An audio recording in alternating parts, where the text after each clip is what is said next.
game to go, and it is a doozy. Welcome to Cedar Falls, Iowa, where we're going to finish off 2 days, 7 games with number 7. Hello, everybody. I'm Paul Yeager, Iowa High School Athletic Association's football championships. Live, we're back here on Iowa PBS. It has been so fun to be here for the last couple of days. Now it's time for Class 5A. Thank you for joining us. Remember, it's all free wherever you choose to watch. Iowa City Liberty High School is going to take on Dowling Catholic High School in just a few moments. They're coming onto the field now. Let's tell you how they made it to the field and they played in this championship game. Iowa City Liberty and Waukee Northwest, the battle of the newest schools in Iowa. Reese Reddick to Pryor Reiners. Then it's Brody Beaver, a 6-yard carry.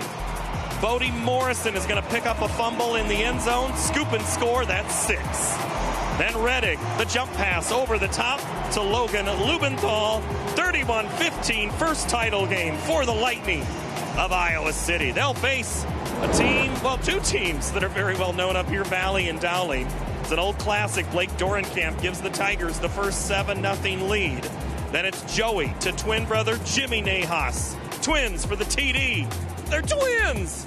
And then look at this one. Jeffrey Roberts, huge play. Maroons up 14-0. And they would go on to win. They're going for their first title since 19 after they won 7 straight. 14-10 over Valley. One more thing to do before the game. That's our national anthem. Let's go down to the field and do that now.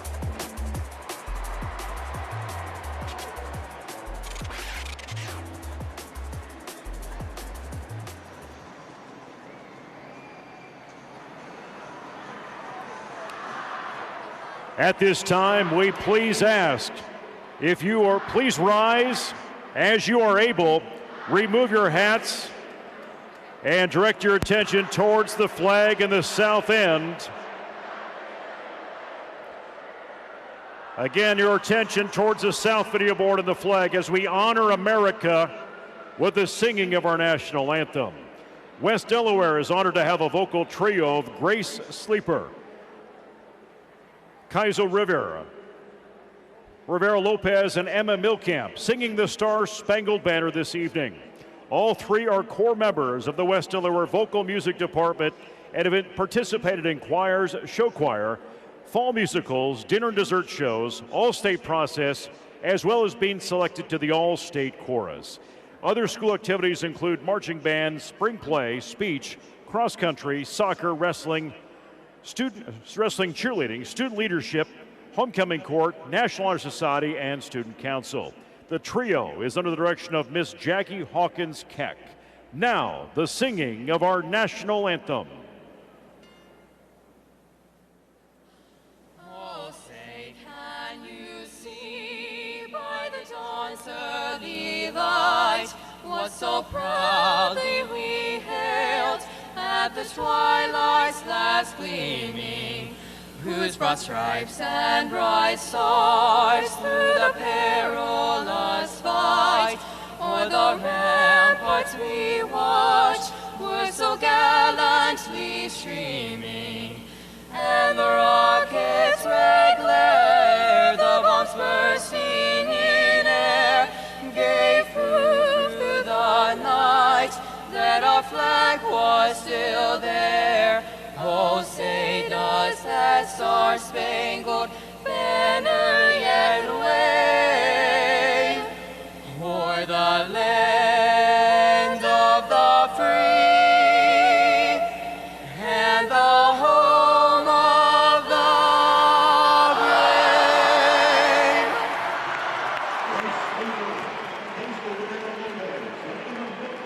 Great job by that trio, and great job to get here to the finals. You ready? We're going to do this one final time. Sean Kenny, Kevin Miller, they're warmed up, they're stretched out, they're ready to go. It's the 5A game call, the final game of the 2025 State Football Championships and the season coming your way next on Iowa PBS.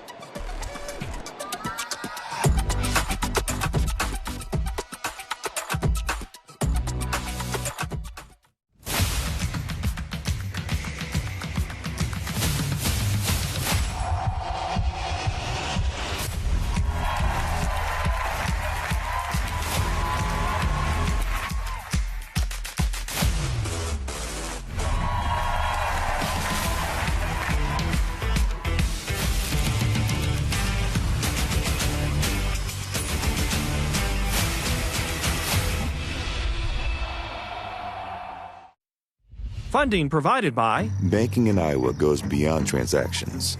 Banks work to help people and small businesses succeed. And Iowa banks are committed to building confident banking relationships. Iowa Banks, your partner through it all. and by Fareway Meat and Grocery. For more than 80 years, Fareway has been proud to be an active part of the communities we serve. Learn more at fareway.com.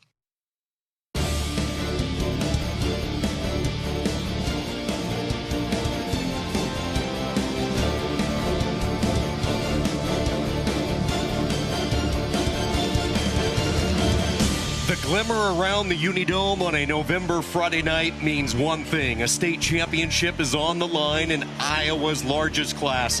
We welcome you to Cedar Falls, the Class 5A state championship.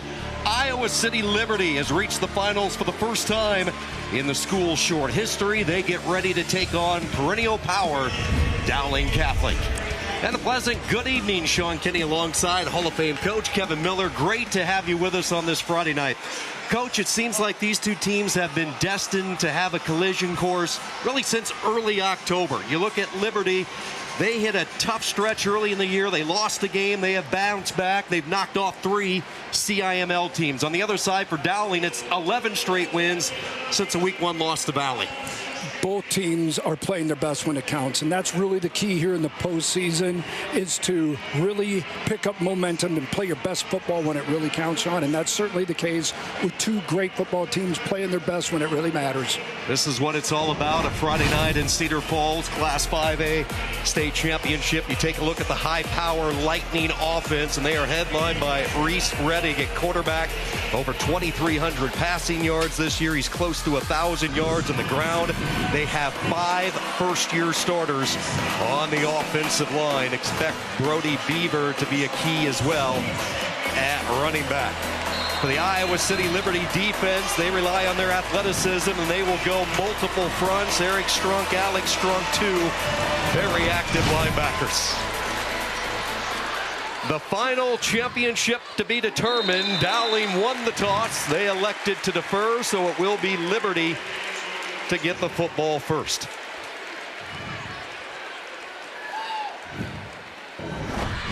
Looking at the Dowling starters tonight, this is a team that's very balanced, but expect them to try to establish the ground game with Ian Middleton, Carter Barrett at left tackle, already getting the interest of Division I schools as a sophomore. Defensively, they rely on the energy of Ryan Bobo, 16 tackle for losses, 12 sacks throughout the course of the year.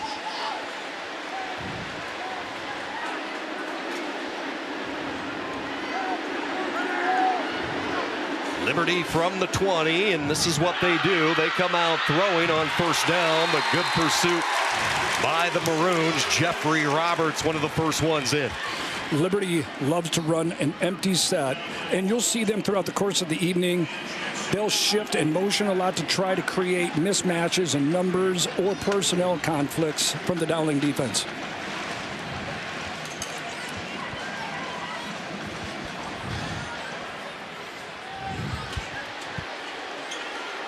Second down and 10 for the 170-pound senior Reese Reddick. What a year it has been for him. They fake the jet sweep. Second down, pocket collapsing over the middle. At the last second, he spotted Jordan Schroeder, who makes the catch. Good poise by Reddick. He hung in there as long as he could. Reddick does a really good job of waiting for Schroeder to come open late there across the middle, and does a great job of receiving the football while taking on some contact. Outstanding play there. Coach, you look at the impact players. Obviously, we've already seen what Reddick can do. Jeffrey Roberts, one of the most explosive players that head coach Tom Wilson has had in his 30-plus years along the Dowling sideline. First down from the 31. Schroeder in motion. They will play fake. Pressure off the edge, and Reddick wisely throws it away. He felt the heat from Bonanno, the big defensive end, the 205-pounder, and the officials talking about the possibility of intentional grounding, and here it comes. They discussed it, and the flag is thrown as we take a quick look at the keys to the game for you, Coach. Iowa City Liberty, they have to utilize Redding's dual threat abilities. Here's a player that can hurt you both with his arm and his legs. Receiver in the area, and the quarterback had not left the pocket. Therefore, it's intentional grounding. Offense, 17. Secondly, they need to neutralize Dowling's run game. Dowling's going to try to run the football and keep Liberty's offense off the field.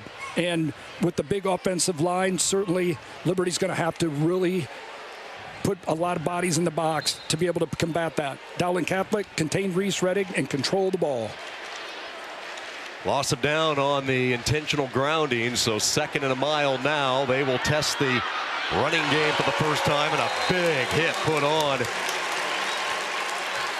along that far side. Hard-hitting Dowling defense, and the penalty really pushes the Lightning behind the sticks now at 3rd and long. Try to compress that edge, and obviously Dowling does a really good job of setting the edge, turning it back in, getting inside outs or pursuit, and that's what Dowling does a really good job of, pursuing the football and tackling in space.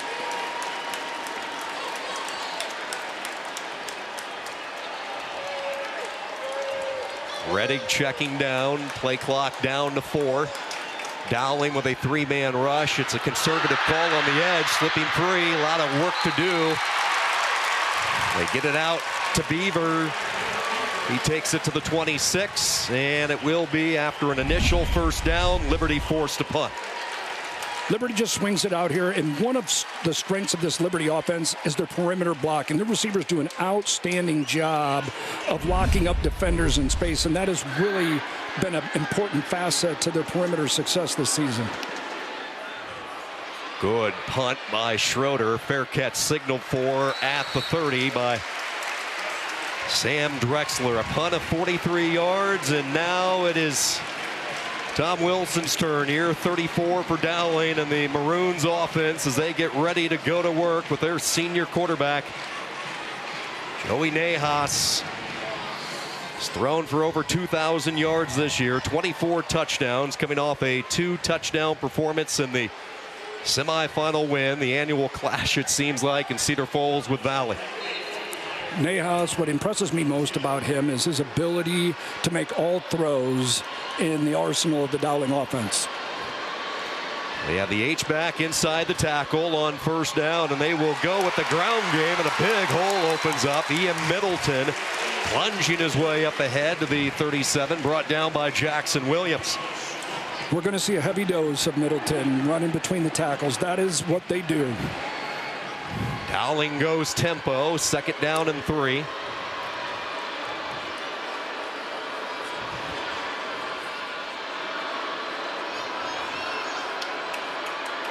Eleven straight wins coming into the state final tonight.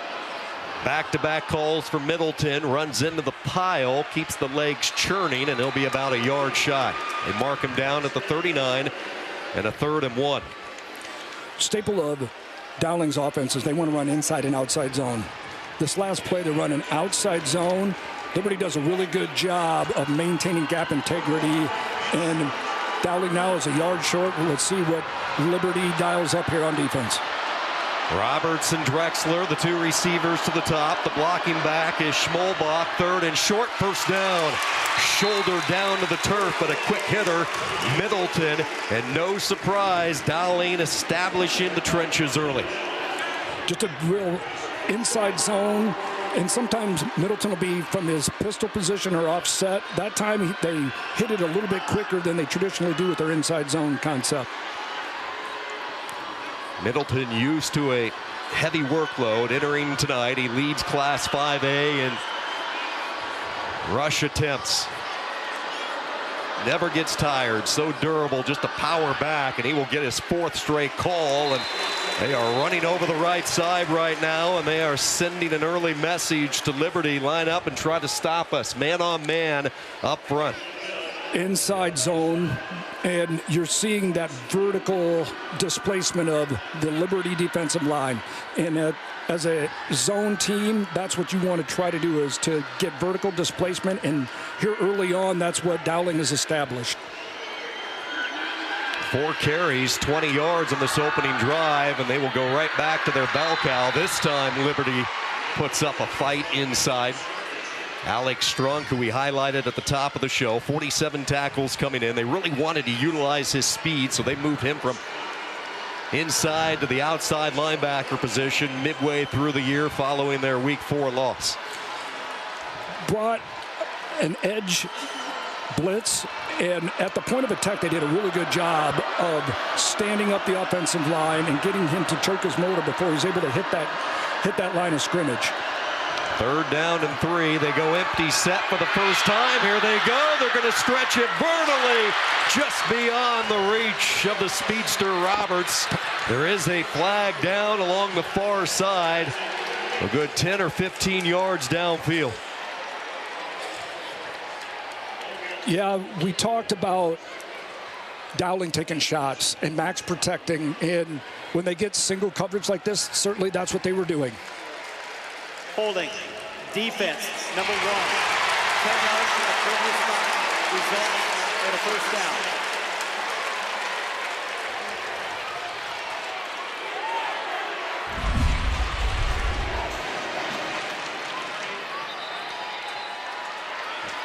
Just a simple go route. And as a result, the Liberty defender just grabbed him and resulted in the penalty. First down, and now another flag. Looked like maybe someone flinched for Dowling. Start. Offense, number 3. 5-yard penalty.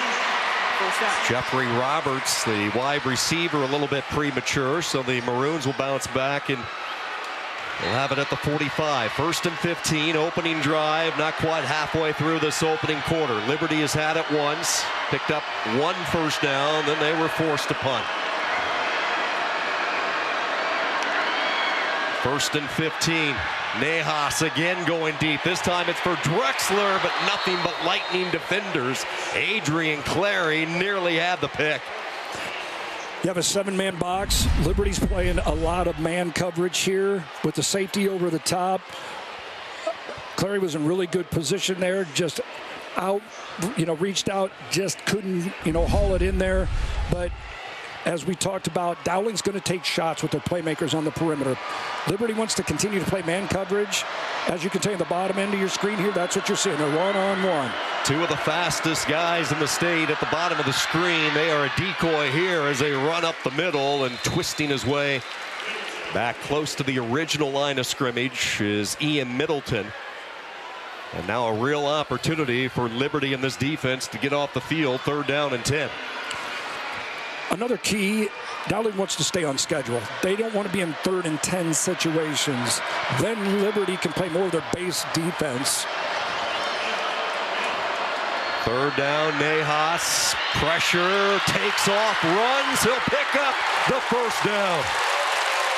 Joey Nahas felt the heat. He doesn't run a lot, but when he does, it's effective. He moves the sticks. A first down for Dowling. Great decision there by Nahas. Felt pressure, stepped up in the pocket. There was nobody in the middle of the field here. As you can tell, there was a lot of open space, but he had great awareness in the pocket there to step up and then make plays with his feet.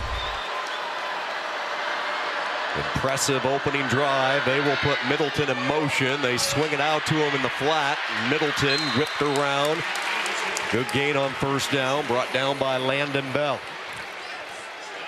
Dowling will also do a lot of shifting and motion, trying to utilize their athleticism and their skilled players in space. They continue to get lined up without huddling, preventing Liberty from getting any type of substitution onto the field.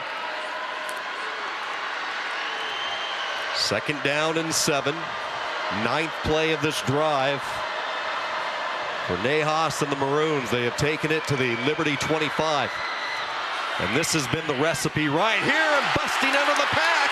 Middleton to the 5, touchdown, 25 yards.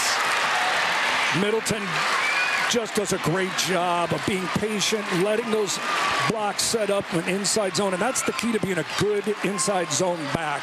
Is not really getting downhill too early. Let that offensive line push the line of scrimmage and then cut back as he got, a yard or 2 into the line of scrimmage, and then broke out from there and then outran the Liberty defenders to the end zone.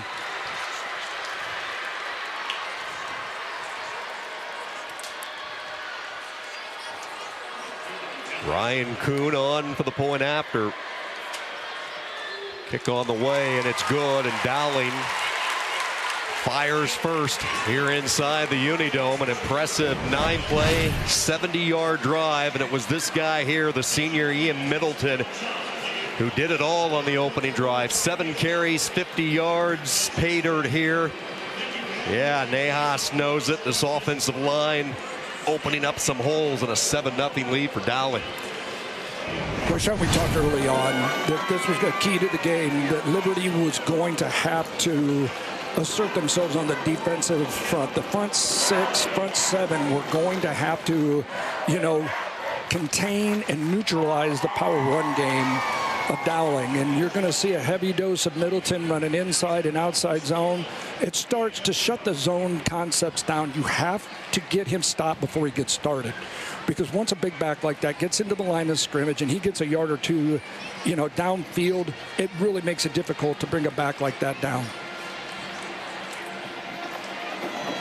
Defensive holding call by Liberty kept the drive alive. Dowling goes 3 for 3 on 3rd downs on the opening drive.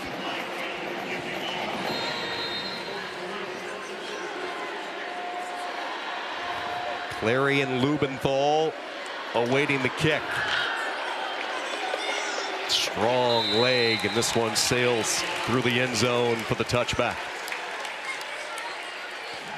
We'll see how Liberty responds here on this second drive. They did some good things early on, but they had that self-inflicted penalty that set them behind the change.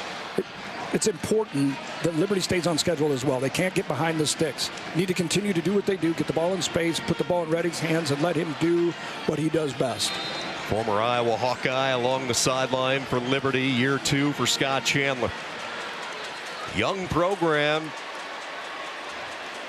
Liberty High School that started in 2017 over in Iowa City. They run the option to the boundary side. They force the quick pitch, and Beaver falls ahead to the 25. Just lead option here to the short side. Great job of executing. Beavers does a really good job. I've been impressed with him throughout the course of the week watching film. He's a strong runner, runs through contact, gets a lot of extra yards after, contact as well. Going to be key as this game progresses as well. Brody Beaver sat behind a couple of pretty good running backs last year. He only saw a handful of carries, but he has stepped up as one of the main weapons this year. 2nd down. Now they run a little counter play, but staying at home beautifully was Dowling's Kyle Schumacher. That is assignment football right there. That is a trademark of Dowling football. They're fundamentally sound. You don't usually get them out of position. They're going to stay home. They're going to play gap sound defense. They're going to read their keys and react accordingly. 3rd down and a yard. Clary wide left. They bunch up the formation to the right. Reddick, like he always does, checking over to the sideline. Now he comes in under center. Dowling shifts their big nose guard Bobo over the football, and trying to drift off his center, Pete Hansen. It is Reese Reddick, and they are going to say 1st down. It's a big one for the Lightning, Coach. It certainly is. A great response after Dowling marches that first drive down and scores. It's important that they stay on schedule, stay ahead of the sticks here. 1st down is going to be important throughout the course of the night as well. They can't be in these long yardage situations. See a lot of pre-snap movement with Liberty, showing a lot of different looks. Reiner's in motion.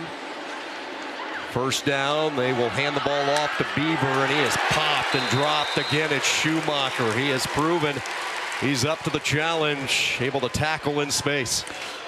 Outstanding job by the outside support defender. Comes up, edge was set, and makes a great form tackle. Another aspect of Dowling football is they're fundamentally sound in the tackling element. And talking to Coach Wilson earlier in the week, talked about how they got back to basics after that first loss to Valley.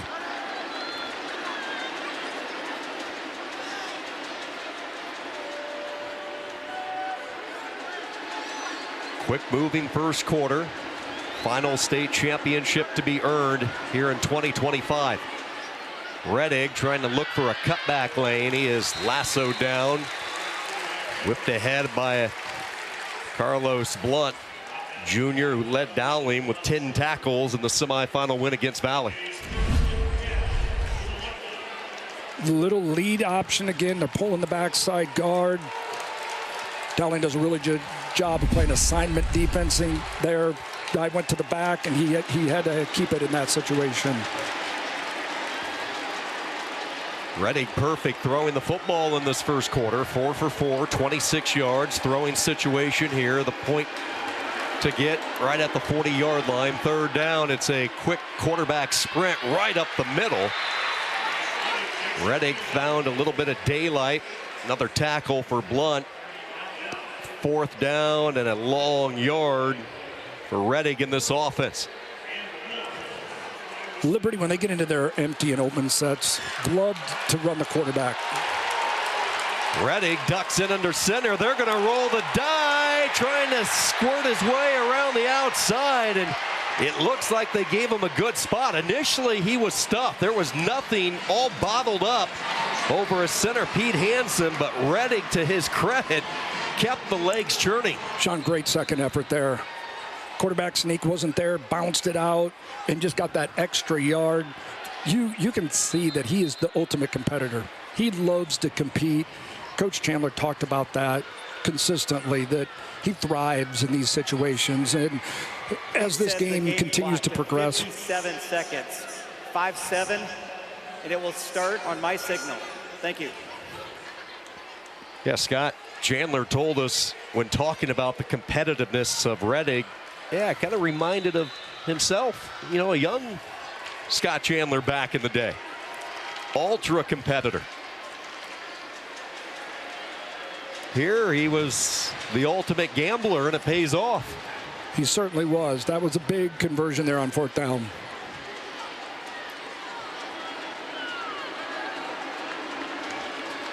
First down, again, it is Rettig.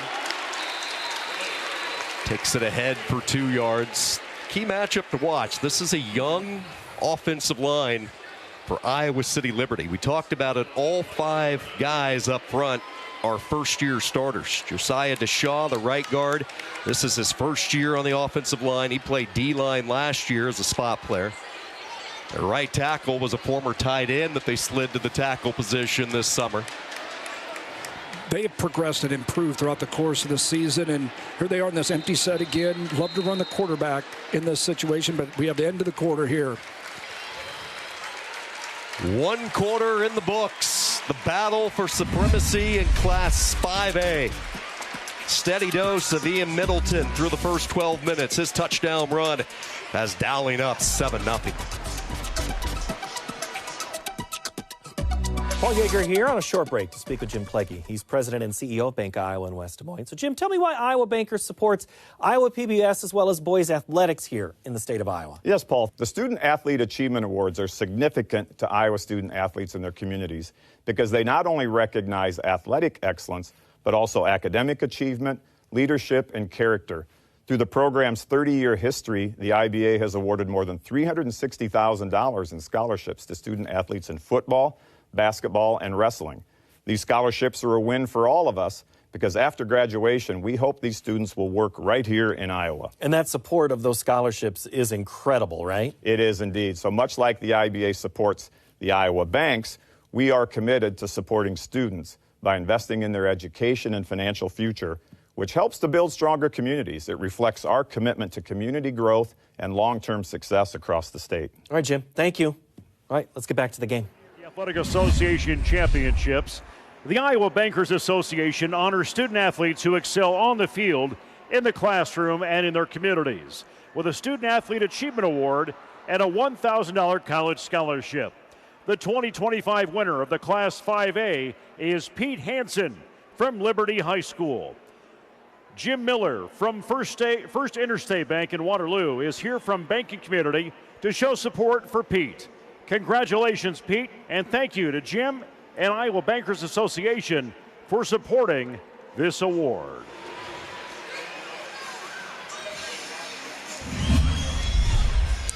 Back with you from Cedar Falls, a Friday night primetime football, the Class 5A state championship with Paul Yeager down on the field, Hall of Fame coach Kevin Miller, Sean Kenny back with you as we get ready for the start of quarter number 2. Dowling with a 7-0 lead, but Liberty is strung together, back-to-back first downs as we start this second quarter. Huge crowd on hand. Beautiful day here in Iowa. There have been Novembers where people are trudging across Hudson and inches of snow and a wind chill under 10 below, but not today. Balmy weather here in the state, and everybody hit to the highways to come on in and watch this one. Second down, they will run the jet sweep and then an option pitch off it, and that's the creativity that Coach Chandler has brought to this offense. I love it. And Coach Chandler talked about that, Sean, where these athletes have so many different skill sets. They can run the football, catch the football, throw the football, and you just saw an illustration of that. They get the jet sweep, and then the person then options off of the edge. Great creativity. Love to see that. Got to believe this is 4-down territory since they went for it earlier. Couple of plays to get 4 yards, 3rd down and 4. Beaver is the running back to the right. 3 receivers near side, including one of the tight ends, Landon Bell. 3rd down, they want to set up the screen. Beaver makes the catch, but Dowling was ready for it. Nowhere to go for Brody Beaver. Carlos Blunt again. Outstanding job there by obviously trying to run a screen. You can see it here on your screen. They do a great job. You see how they fall back on that screen, the defensive line, after pursuing the quarterback, and then you have everyone else rally into the football. That's great team defense. Well coached. So they continue to push it. They keep the offense on the field. 4th down and 5. This has been their MO all season. You don't change when you get to the state title game. We'll see if they actually go through with it. The play clock winding down, and now timeout. Scott Chandler will use a timeout. That's their first. In all likelihood here, Sean, they're taking the time. They're going to punt the football, I would anticipate. Try to draw them off sides, which is, a great opportunity in 4th and 6. But in all likelihood, considering the field position, 7-0 here just at the start of the second quarter, you don't want to compromise field position here in the second quarter. If this were the midway through the 3rd or 4th quarter, might be a better time, but they have taken these chances throughout the course of the year, and you don't change who you are, what you do based on what's happening. And I don't see that being the case, here in this situation. It's really kind of dependent on, what they feel is best suited for the situation.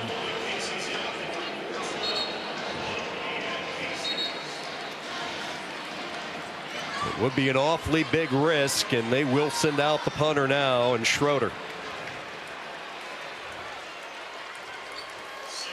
Second punt of the night for Schroeder.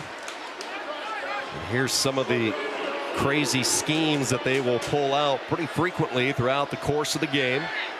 Just the center and one protector back, and now running to the right side. It is a fake, trying to run to that first down marker, but Dowling was there. Holding his ground was Jackson Miller. An opportunity here. I understand Liberty with being close to the 50-yard line, taking a chance, and it was one of those situations where they're counting the bodies here. You can see they still have 4 defenders on 3, and they had the numbers to be able to defend that type of a formation. Now, if another defender would have went over and defended the swinging gate, now you have a better opportunity. But I also feel like you don't get away from what you do. So I understand the premise behind, what they did when they did it. So glorious starting position for Nahas and Dowling now at the Liberty 47-yard line. Middleton makes a couple of cuts, and now he's into the secondary. Picks up a downfield block from Drexler. Middleton inside the 15, shoved out of bounds. 32 yards. What you're seeing Dowling do is, once again, that inside zone. They're getting a vertical push, and the backside is sealing that linebacker, and they're cutting back on that. You see how they kind of pin the backside? And so then he bends it back across the grain because they do such a great job at the point of attack. Look at Ian Middleton. He has a number of Division II offers. Senior running back. They brought him up toward the end of his freshman year, which is very, very rare at Dowling, but that's how talented he is. And now he is swarmed in the backfield. Jackson Williams caught up with him. Running outside zone here into the boundary. And that is the best way to defeat zone blocking, getting penetration. Liberty's going to have to use their speed and athleticism to try to get penetration, to get Middleton stopped before he gets those shoulder pads over his, his feet, and he's downhill. He's very dangerous when he's past the line of scrimmage. 3rd down and 12. Trips left for the Maroons. Middleton stays alongside Nahas. Nahas looking over the middle, checks down, nothing there. He's going to take off, and he breaks through a couple of arm tackles, driving ahead, and he'll be 2 yards shy of the 1st down. Good job again. Nahas entering tonight just 74 rushing yards this season, but we have seen him take off on 2 occasions, and Dowling will send out their reliable kicker and Ryan Kuhn.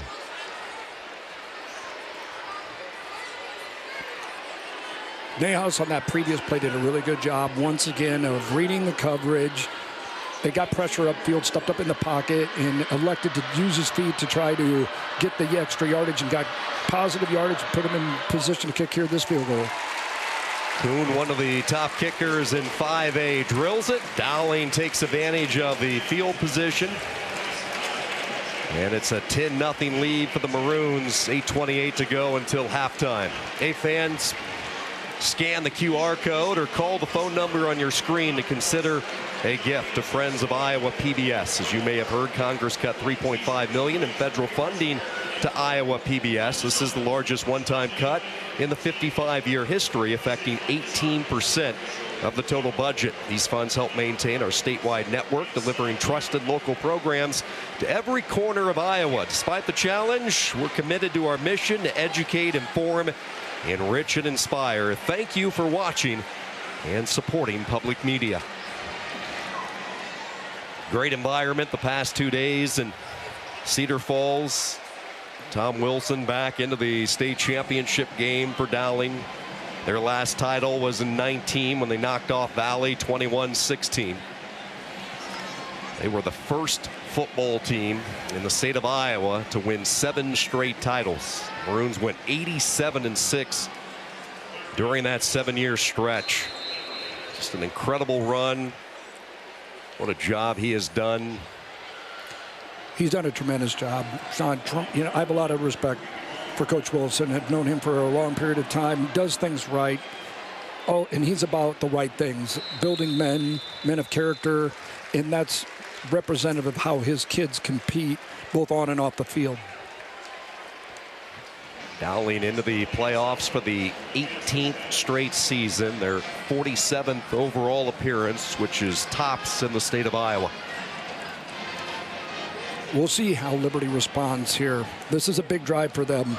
That previous drive did some good things, converted on some 3rd downs, but need to make something happen here with a meaningful drive.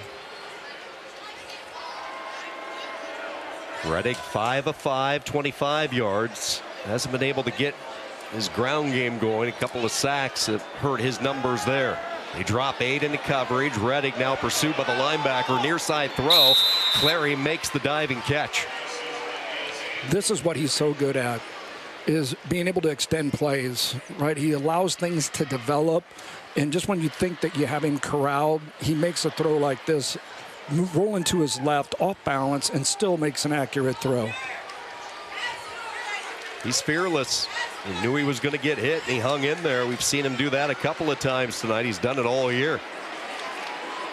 2nd down, 2nd and 6. They will hand the ball off on the jet sweep. A couple of nifty moves, but again, Dowling on the edge. They are so good out there in open space. Great point, Sean. They are doing a really good job, and you can see they're making a concerted effort of really coming up hard and tackling in space and doing a really good job of getting off blocks on the perimeter, which Liberty thrives at. One of the best high school teams I've seen in recent memory that does such a great job of perimeter blocking. They will put a lot of stress on you if you're outside as a defender. Cornerback, the outside linebackers, you are under the gauntlet, it seems like, every play. 3rd down and 3. They keep a spy just to monitor Reddick. They break through with a 3-man rush, and a diving catch is made by Schroeder. Oh, terrific throw on the back pedal by Reese Reddick. Just allowed himself enough time. Just kind of kept backing up. Watch him here. He gets pressure. They've got him really in the pocket, but he keeps backing up to allow himself more time to free up that receiver to come across the middle. Great diving catch there by Schroeder. But those are the things that he gives you that a lot of other quarterbacks can't. His ability to extend plays and manipulate himself in the pocket to be able to make those kind of throws. I refer to it as pocket presence. It's something you can't teach. Quarterbacks just have that innate ability to do that. 1st and 10. They will design this quarterback keeper, cutting his way up to the 33-yard line. Pick up a 4. Another tackle by Blunt. He's already up to 6 tackles in this game. He is picking up where he left off in the state semifinals.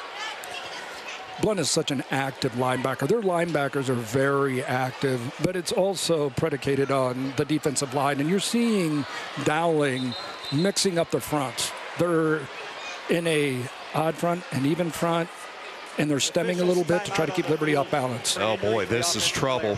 Reese Reddick is down after that last play. Tried to make it back to the huddle, and he went down, and oh, you just hate to see this. As we take another look at it.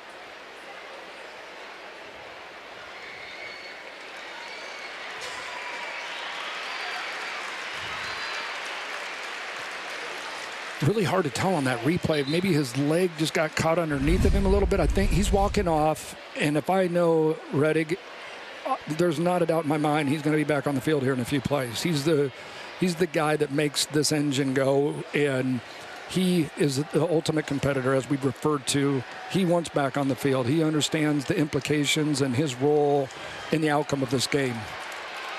His backup is Emerson Berner. Berner, a junior, 11 of 17 this year. He has played in some spot duties in some lopsided games this year. And he's going to come out throwing. How about this? He'll check down to Beaver, makes the catch. Beaver up ahead, picks up the 1st down. Scott Chandler, backup quarterback. That doesn't change a thing. They keep it throwing. Beaver, a 1st down.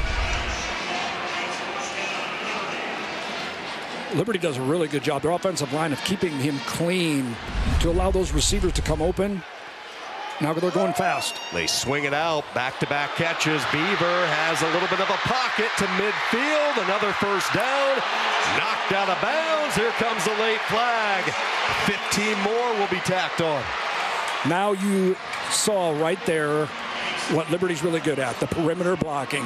You watch both receivers do an outstanding job of fitting up those blocks on the perimeter, and there was a lane for Beavers then to accelerate. Following the play, we have a dead ball, personal foul, defense, number 22. 15 yards will be added to the end of the run. 1st down. Capola getting there late. See Beaver into the white, and Capola delivered the boom. Just a split second late with it, right in front of the Liberty bench. Please set the play clock to 40 seconds. 4-0. Thank you.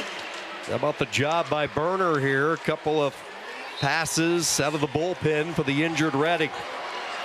Both of them number 38, the junior Brody Beaver, and this is the deepest that the Lightning have penetrated tonight.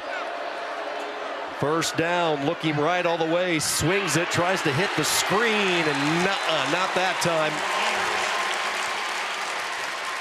Looked like it too long to develop for a screen. Typically on a screen like that, you want to get the ball out fast. That's a long time for a receiver to try to hold a block on the perimeter like that.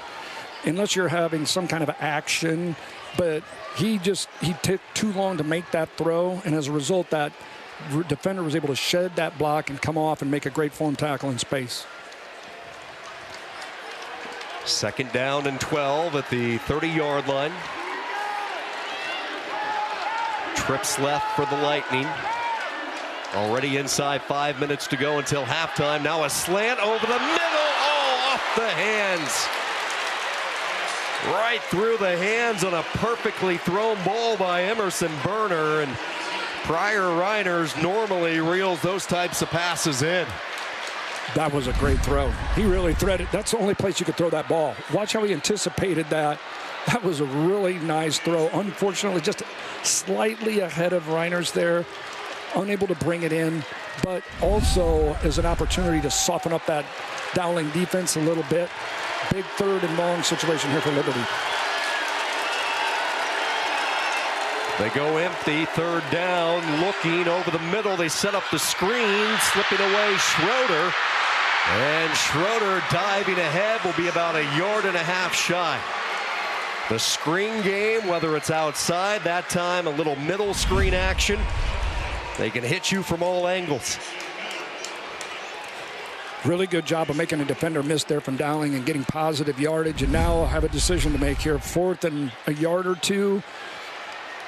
Looks like they're going to go for it, but a great drive that they've been able to sustain and capitalize and convert on some 3rd down here. Big play here in the course of this game.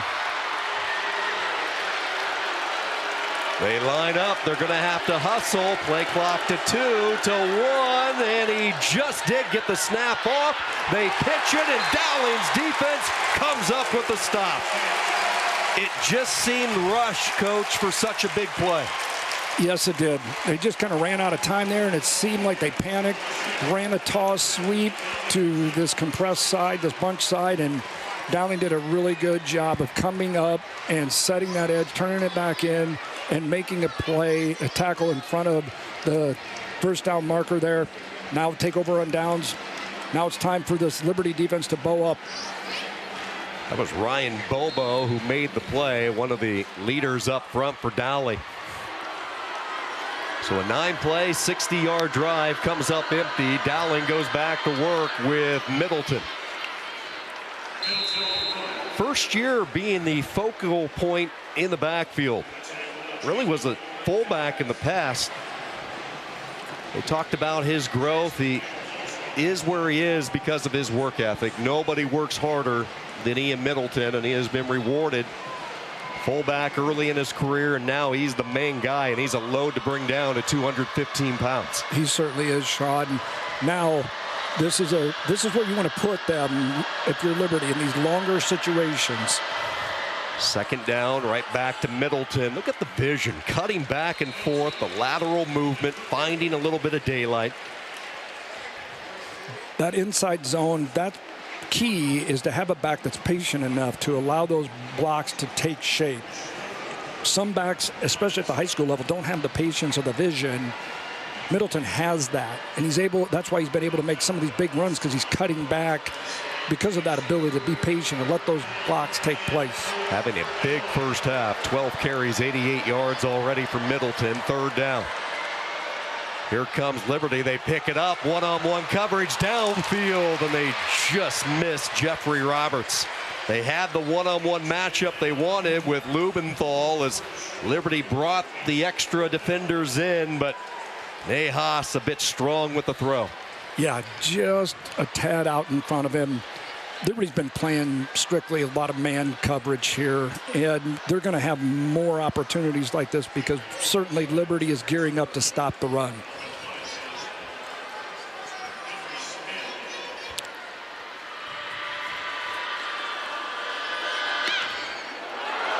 Off the side of his foot, high kick, but no distance to it, and the Lightning will take over in great shape. Just a 20-yard punt. Liberty to begin at the Dowling 48. Scott Chandler, year 2 for Liberty, and what a career he had. It all started at the University of Iowa, and he took his talents to the next level. Selected by the San Diego Chargers in the 4th round of the 2007 NFL Draft. Went on to play for the Cowboys, the Giants, the Bills, and the Patriots. And now here he is along the sideline as a head coach. Manages his own real estate investment company outside of coaching, but the passion, the relationship that he has built with the community and these players, and they have put together really 2 good seasons. Watch out. Bobo delivered the boom. Bobo is such an active player off the edge there, and just simply beat the tackle. And you can see it on your screen here. Comes off the edge and blindsides the quarterback.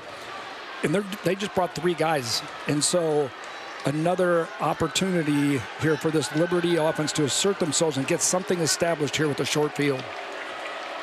Emerson Burner, his 2nd series in there for the injured Reddig on 2nd down. Over the middle, passes caught but tackled immediately.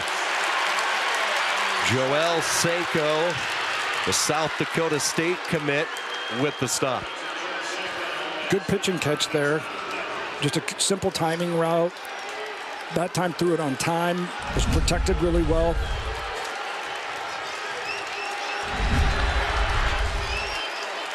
Third down and 6. You keep an eye on the clock. Inside 2 minutes to go. Liberty with a couple of timeouts. Dowling has all 3.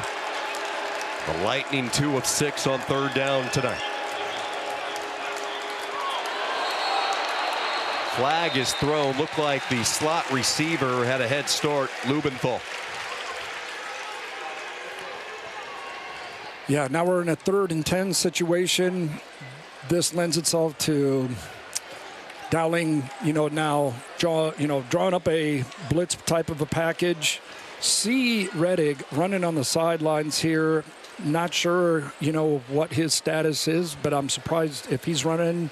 And he looks like he's eager to get back on the field. So, but here with the 3rd and part of the snap, false start. 3rd and 10 situation, we'll see what Liberty decides to do. 5-yard penalty, 3rd down. They actually call it on Reiners. When there's under 2 minutes in either half, the offended team gets to choose if they want to start the clock on the snap in that situation. They have not chosen that, so we'll start it on the ready.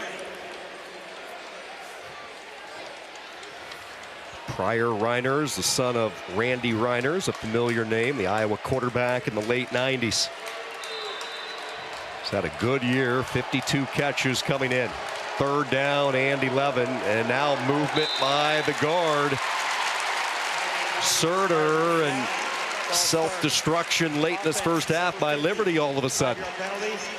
3rd down. With the new quarterback, sometimes the cadence is a little bit different, the timing, and so typically those linemen are used to hearing Reddig's voice, and that tempo might just be off slightly, and that's the result of some of these false start penalties.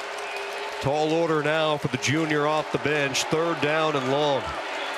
Here comes Dowling. They bring 1 linebacker. They swing it out near side. Beaver with a lot of work to do makes the catch, and he is shouldered out of bounds by Sanko. They get back close to the original line of scrimmage. They'll bring up a 4th down. Clock will stop as he was knocked out. Yeah, good decision there. Just checked it down to Beavers, who was swinging out of the backfield there. Able to recoup some of that yardage that they lost on the 2 penalties. So it looks like they're going to call a timeout here, decide whether they're going to punt this away or go for it. Really a difficult decision. With 1:07 left, do you give Dowling the ball, with a short field, or do you punt it away and play the field position game and be comfortable going into the locker room down 10-0? Stay connected with Iowa PBS Sports no matter where you're watching from. Join the conversation. Follow us on Facebook and X and use hashtag Iowa PBS Sports to enjoy the championships with other fans. So, Coach, you look at this situation for Iowa City Liberty. Just not a lot of film with Emerson Burner. We both have been impressed with what we have seen, but how does that change the offense and the dynamic that Reddig brings? It changes it a lot. As you can see, he doesn't have some of the same skills that Reddig does, especially extending plays. And it appears to me that they're more content of just having him sit in the pocket and distribute the football from his quarterback position. And I'm not saying that limits what they do, but it certainly handicaps to a certain degree some of the things that they come into this game planning to do. Reddick still on the sideline. He is up among the other players on the bench, moving, but not able to go right now, and they keep the offense out there. 4th down. Burner fires. It's caught. A first down to the 32. They need an 8. They pick up 14. Clary with the catch. Really impressed with his ability to sit in the pocket. Watch how he sits in the pocket. The pocket's collapsing. He sits there, waits for that receiver to come open, and delivers a strike. Great throw. 6 for 6 for Burner off the bench. They swing it out. Now Bieber popped in the backfield. He loses a couple of yards. That was Sanko. Boy, Dowling's doing a really good job in the secondary of coming up on the screen game, the swing that time. It looked like, though, those receivers, instead of blocking, were going, that he had that opportunity to throw the ball deep, but elected to check it down. 2nd down and 16. In motion is Schroeder. 20 seconds to go, winding down this first half. Burner hit as he throws. Pressure came from the backside. That was Anthony Bonanno.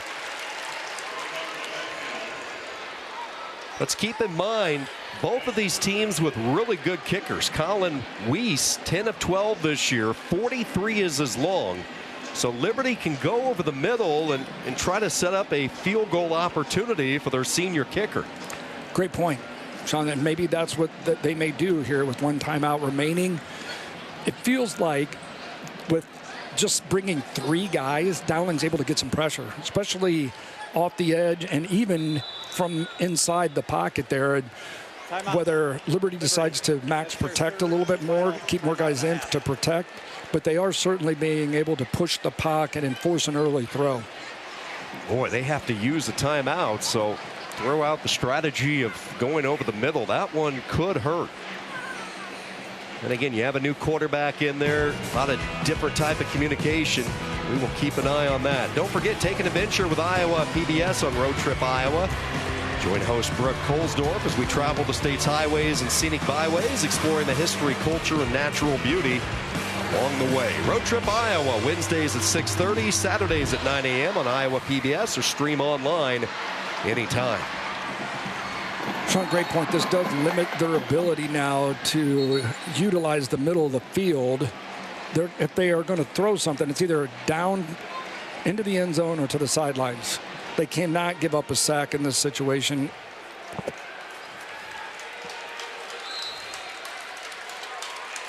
Third down and 16, just 14 seconds to go until halftime.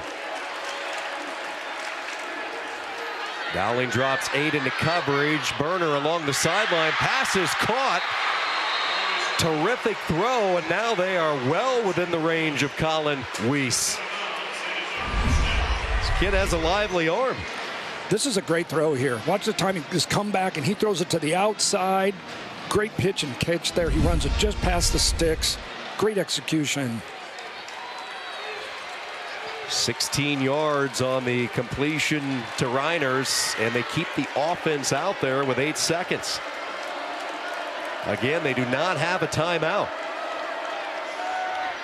Burner hanging in the pocket, hit as he throws, and the wobbler falls incomplete with 2 seconds to go. Brought pressure and brought 2. I think they even dropped a guy that time.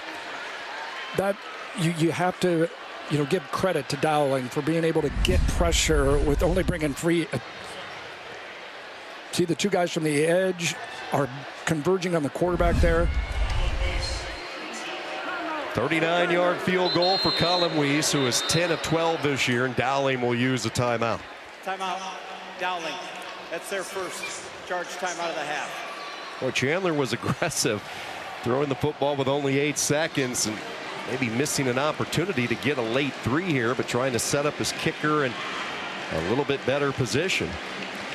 give credit to Liberty. We're able to convert on some 3rd and 4th downs here. Had a long yardage situation that they converted on with the deep comeback. This is a really unique opportunity to cash in on some points here at the end of the first half and grab some momentum going into halftime. Look at the numbers in this first half. Burner off the bench, 8 of 12 for 54 yards. Beaver, 6 rushes, 26 yards. Schroeder's been the main weapon along with Beaver out of the backfield. Each of those players with 5 catches in this first half. It's been the Middleton show offensively for Dowling. 12 carries, 88 yards. But to be quite honest, it's been the Liberty offense out there a lot in this second quarter. Certainly have. That's why this is important here to capitalize here. And here we got another timeout trying to freeze the kicker. Timeout. Dowling. Wilson will utilize another timeout and give Colin Weiss plenty of time to think about this kick. Sean, I've been really impressed with Burner. Being put in a real difficult situation with Reddick going down, and has been really doing a great job of orchestrating this offense, making some timely throws, even experiencing duress from the Dowling defense in that front that's been able to get some pressure, staying poised in the pocket, making good decisions with the football. And it says a lot about the coaching staff having trust in Burner to put him in those situations where ultimately he can thrive and continue to not abandon the game plan, but just simply revise it to play to his strengths. A 2-1 advantage in total plays ran in this first half. Liberty 34 plays from the line of scrimmage compared to Dowling 17. Time of possession nearly 14 minutes for the Lightning compared to 8 minutes for the Maroons. Weiss trying to get Liberty on the board here right before halftime. 39 yards. Snap good. Low kick. Line drive. And it is good. No style points, but nobody cares. It's all about getting it through, and Colin Weiss got it through. 39 yards. I think in golf they refer to that as like a stinger, right? And that certainly, it served its purpose. And this is a big momentum, opportunity here to cash in 3 right before the end of the half. And you have to give credit for this Liberty team just staying around, continuing to, in the midst of losing Reddick here for the better part of the second quarter, still doing what they do, executing on the offensive end and not bending and breaking on the defensive end. First half in the books. Dowling out in front. Middleton has been the guy. 215-pound senior with a touchdown run. 10-3 as we hit halftime from Cedar Falls. Hello, I'm Andrew Bott, Executive Director and General Manager of Iowa PBS. We are your home for boys and girls high school sports championships. Our statewide network is the only local television broadcast available in all 99 counties of Iowa. And our public service mission ensures every Iowan can watch your team compete for a state championship, on air or online. Our focus is on the communities, coaches, and student athletes that represent the next generation of Iowans. While our mission to serve Iowa continues, we need your support now more than ever. Please consider supporting Friends of Iowa PBS and help power your statewide network. We're Iowa PBS. We cover Iowa and the world. We're Market to Market, an Iowa Press. We're high school sports. We're science. We're adventure. We're drama and mystery. We're the arts. And we're Iowa's storyteller. We're lifelong learners. We're family first. We're educational. We're trusted. We're valued. We're essential. Your support makes all of this happen. Give today at iowapbs.org/donate. You're watching Statewide Iowa PBS. Halftime here at the Unidome in Cedar Falls. Pretty good contest here. Gather the kids around. Tell them about the Hall of Fame class that you're about to meet, because some of these guys can really play football. Let's go down and meet this year's Hall of Fame class. The Iowa High School Athletic Association is proud to bring you this halftime to induct 2025 honorees into the official Hall of Fame and the Football Hall of Fame. Presentations will be made by the IHSAA Board of Control. We begin with the Officials Hall of Fame. Tonight, honoring is Lawton Bronson graduate with over 30 years of experience across Northwest Iowa. His experience spans baseball, football, and basketball, including 32 baseball seasons, 20 state tournaments, 9 championship games, plus 25 years of college baseball. He has also worked 25 football postseasons and 3 state basketball tournaments for the Athletic Association. Joined tonight by his family and crew members, please welcome to the Officials Hall of Fame, Mark Harris.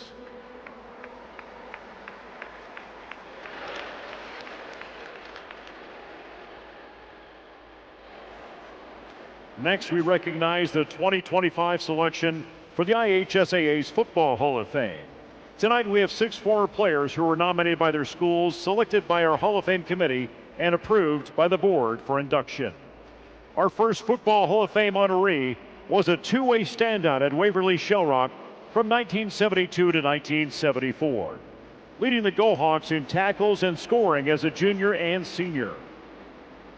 He earned all-state honors on both sides of the ball, was a Scholastic Prep All-American, and went on to start 4 years at the University of Iowa, ranking among the Big Ten leaders in tackles for loss. Joined tonight by his family and former coach and teammates, please welcome to the Football Hall of Fame, Doug Benscoter.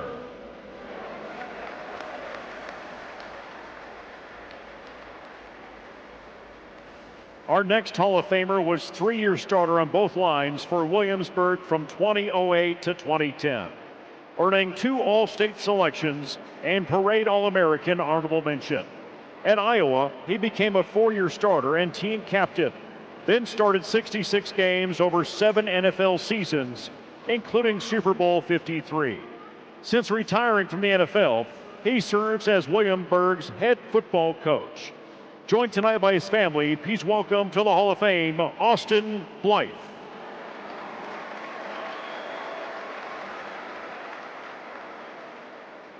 Our next Hall of Fame honoree was a record-breaking quarterback for Cherokee from 2005 to 2008, graduating as Iowa's all-time leader in passing yards and completions.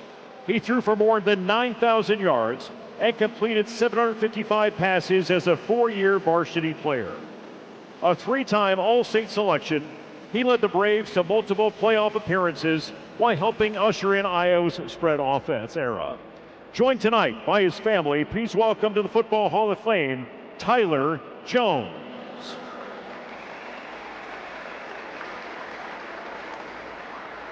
Our next Hall of Fame honoree was a 3-year starter at running back and returner for the Waterloo East.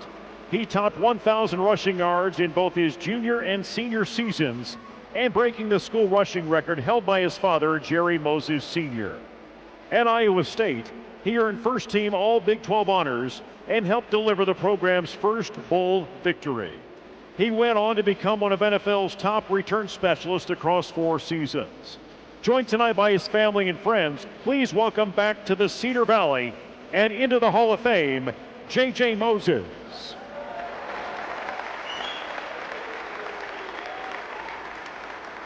Our next Hall of Fame honoree was one of the nation's top recruited quarterbacks, throwing for over 3,100 yards and 24 touchdowns at Southeast Polk.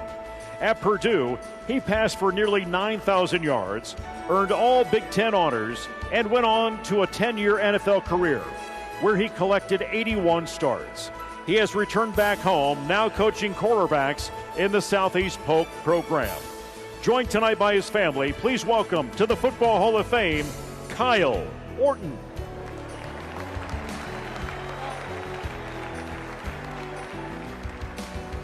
Our final Hall of Fame honoree was a 2-time All-State linebacker, 3-time All-Conference pick at West Hancock, rushing for over 3,000 yards while leading West Hancock to 3 playoff seasons. At Central College, he was a 2-time NCAA Division III All-American, three-time All-Iowa Conference pick and Gagliardi Trophy finalist, finishing with 373 tackles and program record of 24 in a single game. Joined tonight by his family, please welcome to the Football Hall of Fame, Rick Sanger.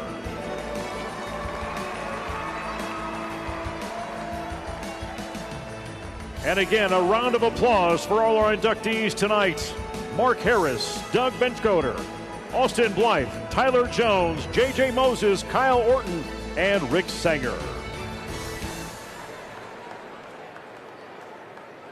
Congratulations to that Hall of Fame class, Rick, who played for his father at Britt West Hancock, and a lot of great players there. And there was one that we did show you. That was Kyle Orton. By the way, thanks, Nate Claber. Great job narrating. If I didn't get a shout out to you there, I'd be in trouble. Kyle Orton, you saw there on the field. He is assistant coaching at Southeast Polk right now. And Scott Chandler is at Iowa City Liberty. We've seen him a lot during this contest here. But there's some other former college and NFL players from Iowa who have returned as high school coaches, including Brad Meester, who played here at the University of Northern Iowa and for the Jacksonville Jaguars. He's now head coach at Mount Vernon. And then there's this guy named Dallas Clark. You remember him? He played for the Hawkeyes and won Super Bowl 41 with the Indianapolis Colts. Dallas now is an assistant for Humboldt head coach Derek Ellman. We had a chance to catch up with Dallas recently. He spoke with us earlier this season about his experience there. To me, be able to see like something in them that they don't see in themselves, that is like the most powerful thing as a coach. And I think all the great ones that do it truly understand that part. During yesterday's Class A championship game, we ran a halftime feature with both Scott Chandler and Brad Meester about their full circle journeys as players from high school to the NFL and then into coaching. If you missed it, you can find it on iowapbs.org or on our YouTube channel, Facebook, and Instagram pages. We're at halftime here of the 5A championship game. It's Dowling Catholic from West Des Moines 10, Liberty High School from Iowa City 3. We'll be back in a moment to bring you highlights from the first half here on statewide Iowa PBS. Iowa PBS has been a part of my life as long as I've been watching TV. Our two daughters were raised on Sesame Street and Mr. Rogers, and our granddaughter loves Daniel Tiger. Iowa PBS's programming has something for everyone, and I feel fortunate to be a member and have the benefit of watching a great show with Passport whenever I want. Make your year-end gift by December 31st. Donate today and help inspire Iowans all year long. Find your favorite programs this fall on Iowa PBS.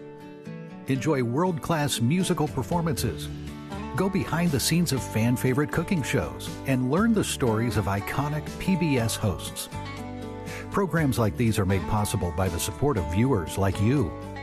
Donate now or increase your gift to ensure these beloved programs continue bringing joy and inspiration to Iowa viewers.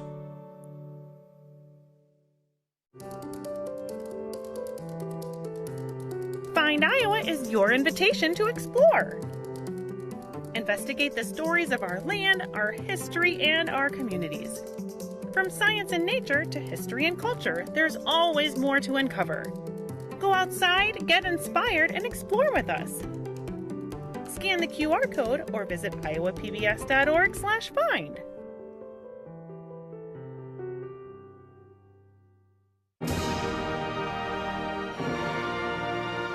Every year, Iowa's finest high school musicians gather in Ames for the Iowa All-State Music Festival. Makes me want to sing, makes me want to shout. I can tell the world what I'm talking about. Enjoy incredible performances from the 2025 All-State Band, Chorus, and Orchestra in Hilton Coliseum. 2025 All-State Music Festival, Thanksgiving Day on Iowa PBS. We're Iowa PBS. We cover Iowa and the world. We're market to market, an Iowa press. We're high school sports. We're science. We're adventure. We're drama and mystery. We're the arts. And we're Iowa's storyteller. We're lifelong learners. We're family first. We're educational. We're trusted. We're valued. We're essential. Your support makes all of this happen. Give today at iowapbs.org/donate. You're watching Statewide Iowa PBS. Halftime here at the Unidome in Cedar Falls. The Littery Band trying to strike up some scores for their team. They trail the Maroons of Dowling Catholic 10-3 at halftime. And I'll tell you what, pretty good first half here. I'm Paul Yeager, back up here at the sports desk, on site in a new venue. Glad that you have been here with us. We'll tell you a little bit more about what's to come in a moment. But first, let's show you these first half highlights between these two games. Really good, hard-fought battle early on. It was Ian Middleton for the Maroons getting the rock a lot. He carried it on one drive 7 times for 50 yards. And then this one he broke through finally. There he goes. Runs right out of view, but into the end zone. That's a 25-yard score. 12 carries, 88 yards for him in the first half. And then Reese Reddick, the quarterback for Liberty, comes up limping just a little bit. He's replaced by Henry Elzer, who would throw a pass on his first attempt and would get close, and Liberty would get a field goal to pull it to a 1-score game. Here's a look at the stats. You can see very, very even there in total yards. Passing yards, though, Dowling's just not been able to connect on those deep passes. 88-3, that's a big stat right there. First downs, Liberty has the advantage, and they also have the biggest one of all right now, and that is the time of possession. Of course, the score is the biggest one, but those are some of those stats. We'll break them down here in just a minute when we go back upstairs. But I do want to let you know this contest is available worldwide, wherever you can watch. And I do want to say this is our final halftime for this year's Iowa High School Athletic Association Football Championships on statewide Iowa PBS. I want to thank you for joining us. It's been an amazing couple of days here, but guess what? We're not done yet. We have one half of football to go. I'm going to set this mic down, go down to the field. I'll see you in the post game. We'll have some interviews there. But first, when we come back, we'll go to Sean Kenny and Kevin Miller. They're off to a great start. 2 more quarters to go here in Class 5A at the Iowa High School Athletic Association Championships. Back in a moment here on Iowa PBS. Settled before Iowa was a state, Davenport tells the tale of community, culture, and trade along the banks of the Mississippi River. A variety of architectural movements are preserved in Davenport in structures designed for civic and commercial life. Join Iowa PBS as we explore the arts and the architecture within the historic buildings of Iowa, Davenport. Coming to Iowa PBS, December 2nd. On the next Road Trip Iowa, it's an important piece of history for our community. we explore the southern stretch of Iowa's Jefferson Highway. This is one of the perks of the job for sure. This span of countryside offers unique attractions with soaring and shining views of our state. Saturday at 9 a.m. Coming up on the next episode of Iowa Life, Caleb Wise grows creativity and tradition. Carlos Oliva becomes the Guatemalan dragon. And Midwest Pets for Life helps Iowans keep their pets close. It breaks my heart to think they'd have to give it up. All that and more on the next Iowa Life. Sunday at 10:30 on Iowa PBS. Such a meaningful part of Iowa PBS is the coverage of unique Iowa events. And part of that is our high schools and our kids' programs, whether it's athletics or otherwise. The state fair coverage, that's such a part of the fabric of Iowa. And I think just the programming that covers things meaningful to our people in our state. Donate today and support Iowa PBS.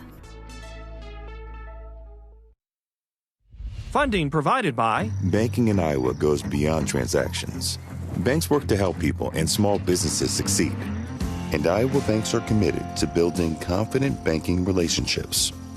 Iowa Banks, your partner through it all. And by Fareway Meat and Grocery.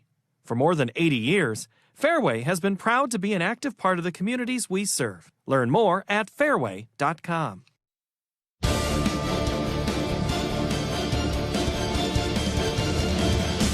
Both teams back out of the locker room. It is Dowling Catholic 10, Liberty 3 from Iowa City. Halftime, second half, right around the corner. Sean Kenny alongside Hall of Fame coach Kevin Miller. Coach, football is a funny game. You look at this first half, Liberty has a 2-1 edge in total plays ran. They have a 2-1 edge in time of possession. Dowling has had 3 offensive series in the first half, yet it's the Maroons up by 7.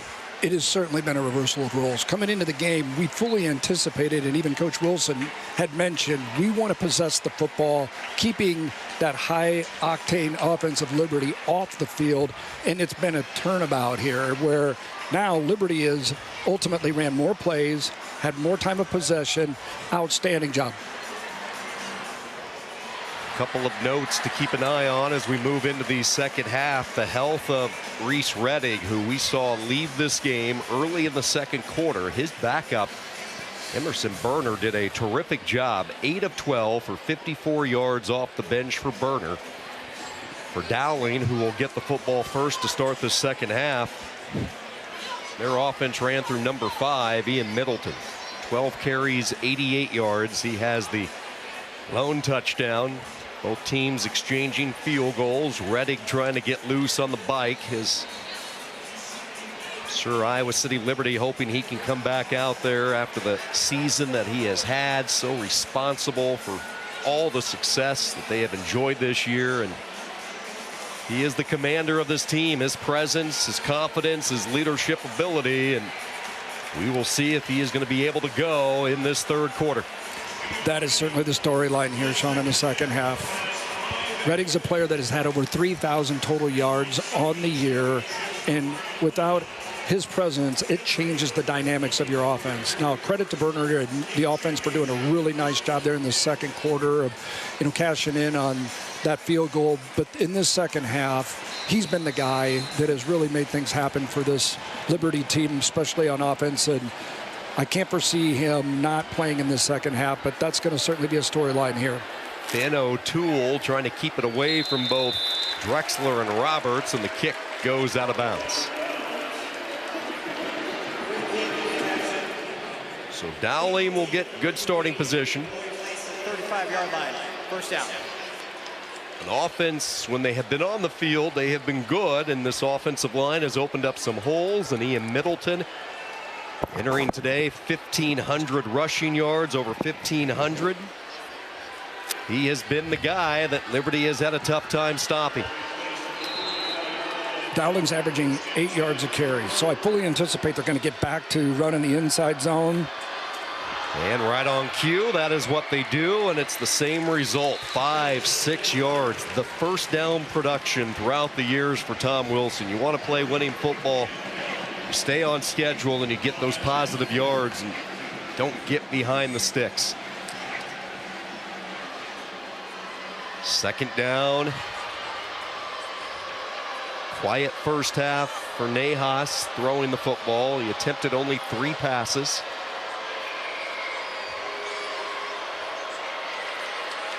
Here comes Liberty. They bring everybody up the middle, and they timed it beautifully. Nowhere to go for Middleton.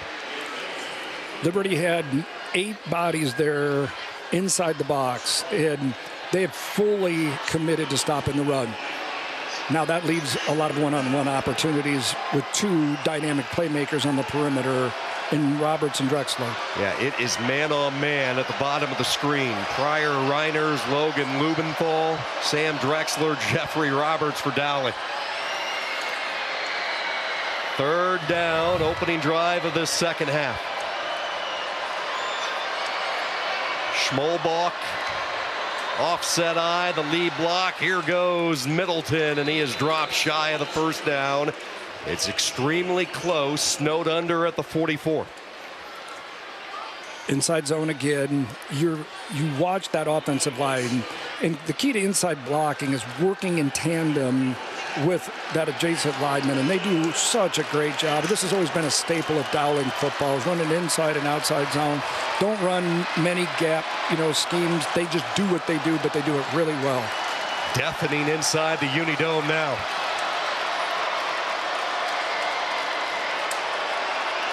Fourth down, Middleton up the middle, and he will pick up the first down. Torpedoing ahead to the 46. They had penetration from Schroeder. He slowed them down. But when you get a 215-pounder going downhill, he's going to fall forward. It doesn't take much with the back 215 pounds. You see it right here. Just puts those pads down. They brought Schroeder off the edge there, but just couldn't get him before he got to the line of scrimmage. Middleton approaching 100 yards tonight. 15 carries, 98. Nahas is going to throw. Out pattern is caught. First catch of the day for Sam Drexler. And here comes a flag. A hand got up around the face mask. Great timing route there. Max protected that, threw it right on time. Excellent execution from Dowling in the pass game. Personal foul, face mask, defense, number 4. 15 yards will be added to the end of the run. First down. Sam Drexler is going to be very comfortable in this building. At least you and I hope so. As you see the face mask, Reiner's getting the hand up. Yeah, that's a bad one. 15 yards tacked on. Drexler will play for the UNI Panthers. He is committed to UNI, so this soon will be his stomping grounds in the not-too-distant future. First down from the 27. Middleton trying to stretch it. He has the room, and now there he goes to the 10-5. Touchdown, Dowling.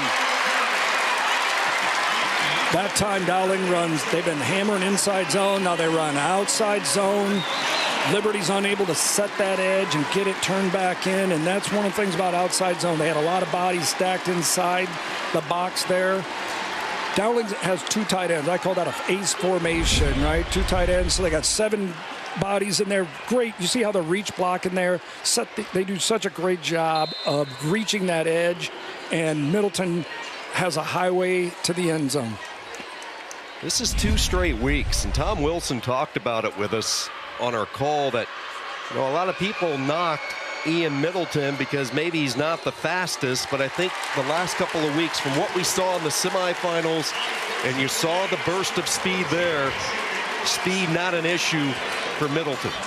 No, not at all. He got around that edge there, and once he got those shoulder pads north and south, he exploded around the edge. And always been a big outside zone guy, because you can either open up the gap horizontally or vertically displace it. And what happens when you run, all it takes is one guy in outside zone not doing his job and getting him out of position. And that time, there wasn't a defender outside to set the edge and turn that back into these inside out, guys were pursuing from their linebacker positions, and that's what outside zone or stretch does. It lends itself to widening that gap horizontally, and it takes one person not keeping that gap and his gap responsible integrity for a big play to happen, and that was the case there on that long run.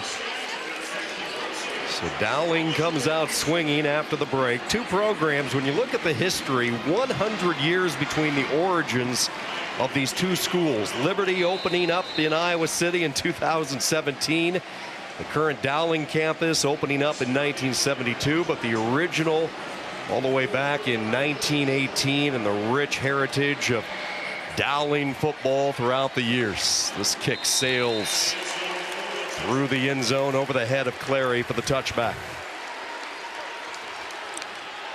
Sean, it appears that Redding's in the huddle and going to be the guy here in the second half. That's great to see. Great to see him back out on the field. And I see them putting the ball in his hands and allowing him to do what he does best, and that's using his legs and his arm and allowing him to use his creative skills. We will keep an eye on him, see if there's any after effects, if his game has changed because of the injury. Relies on his feet so much, has a great arm, but the feet part of his lethalness as an offensive player. From the 20-yard line, 4th time that Liberty has started from the 20. They will hand it off, and now they swing it out on a pass to Beaver. Beaver can't find any crevice. Again, they just don't over pursue. It is so fundamentally sound. It's tough to run gadgets on a defense like Dowling. It's called discipline at the end of the day. They read their keys. They react so well to what they're seeing. They stay home on the backside. You know, obviously their eyes are important, but they don't allow their eyes to wander and then be out of position. That was Jeremiah Robertson staying home on that last play. The junior, you saw Beaver leave the field, losing his shoe. Jet sweep to the boundary side, sprinting up ahead to the 27 goes Schroeder. Tackled on the play by Jackson Miller. Great pursuit from Miller from the inside out. And what you're seeing from Rettig that you didn't see from Berner is Rettig's able to audible. He's making adjustments at the line of scrimmage. Berner wasn't necessarily doing that. He was going with the play call. The Lightning 3 of 8 on third downs. They need to get it to the 30. Their first touch of the football in this second half. We saw Dowling march it down the field a few moments ago. Largest deficit of the night. Design run. He'll test that leg as he cautiously works his way up. He'll be 2 yards shy, brought down to the 28 by Miles Elcock. Looked like it was a design quarterback run. Dowling does a great job of converging on Rettig there. Looks like they're going to possibly go for it here with 4th and short. Keep an eye on number 90 for the Maroons. Ryan Bobo, he has a nose for the football on these types of plays. 4th down, and Scott Chandler is going to use the timeout. Liberty, that's their first charge timeout of the half. Yeah, probably a good timeout in this situation. Want to think this over. This is a pivotal play call. You don't convert here on 4th down.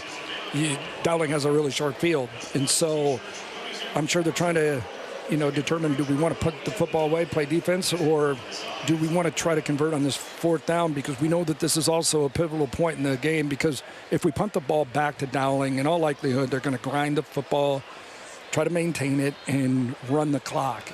And then you're limited in the amount of possessions that you're going to have. And you hate to think it that way when it comes to 7 minutes left in the third quarter, but when you have a team that is known for their power run game, you have to think that our possessions might be limited as this game continues to proceed into the end of the third quarter and into the fourth.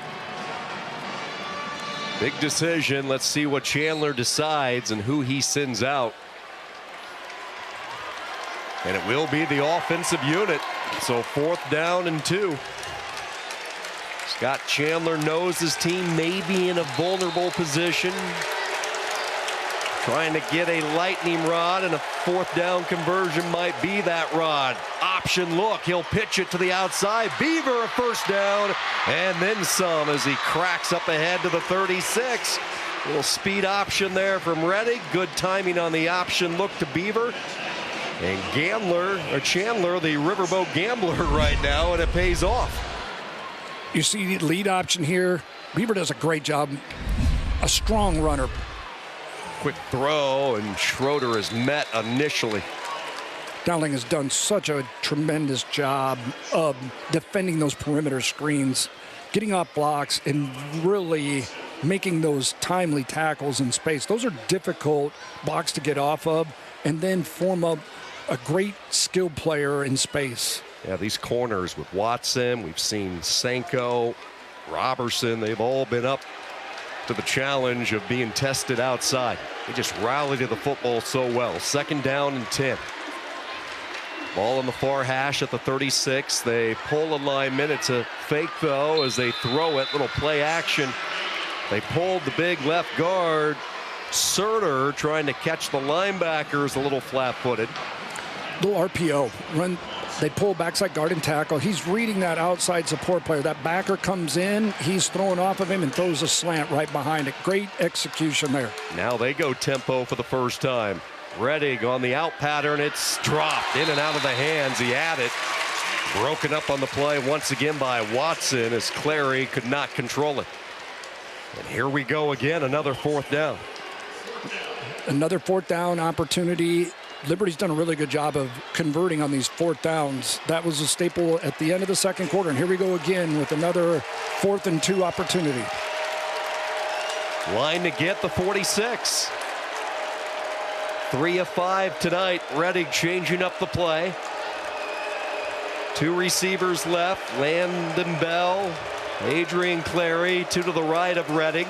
Beaver in the backfield. They run the option. Same play they converted on a few moments ago. A flag is thrown as Beaver has the first down up near midfield, but there is a flag down in the backfield. Looks like a possible clip here. A block in the back. That's what it kind of appeared right in front of the Dowling bench. Personal foul, illegal blindside block. Offense number 3. 15 yards from the previous spot. Replay, 4th down. That was a point of emphasis coming into the season, the blindside block, and Liberty gets tagged with 1. Yeah, and I understand, why that rule's in place to protect players. Obviously he was coming down to crack that support player, and he didn't see him. And when you throw that block, you certainly put yourself at risk. Wholesale changes both ways. You see Dowling scrambling to get their punt return unit on the field, and because of the scramble, they're forced to use the timeout. Yeah, that was a quick transition there from Liberty, running on their punt team, forcing a timeout. Now this is a big... Here, we're looking at the replay here. The block from Schroeder, and it was Blunt who absorbed the contact, and this crowd getting another look at it up at the Jumbotron. Yeah, an interesting call. That's a judgment call, and there's some gray area in that. Right at the end of the day, you always rule on behalf of the player and the safety of the player, and I understand why that rule's in place. That's a tough call in that situation there, and unfortunately Liberty's going to have to punt this away, and they're going to have to really try to minimize the amount of plays Dowling runs here on this drive. They need to try to ultimately get a 3-and-out. They can't allow them to maintain the football here, especially for the duration of this third quarter.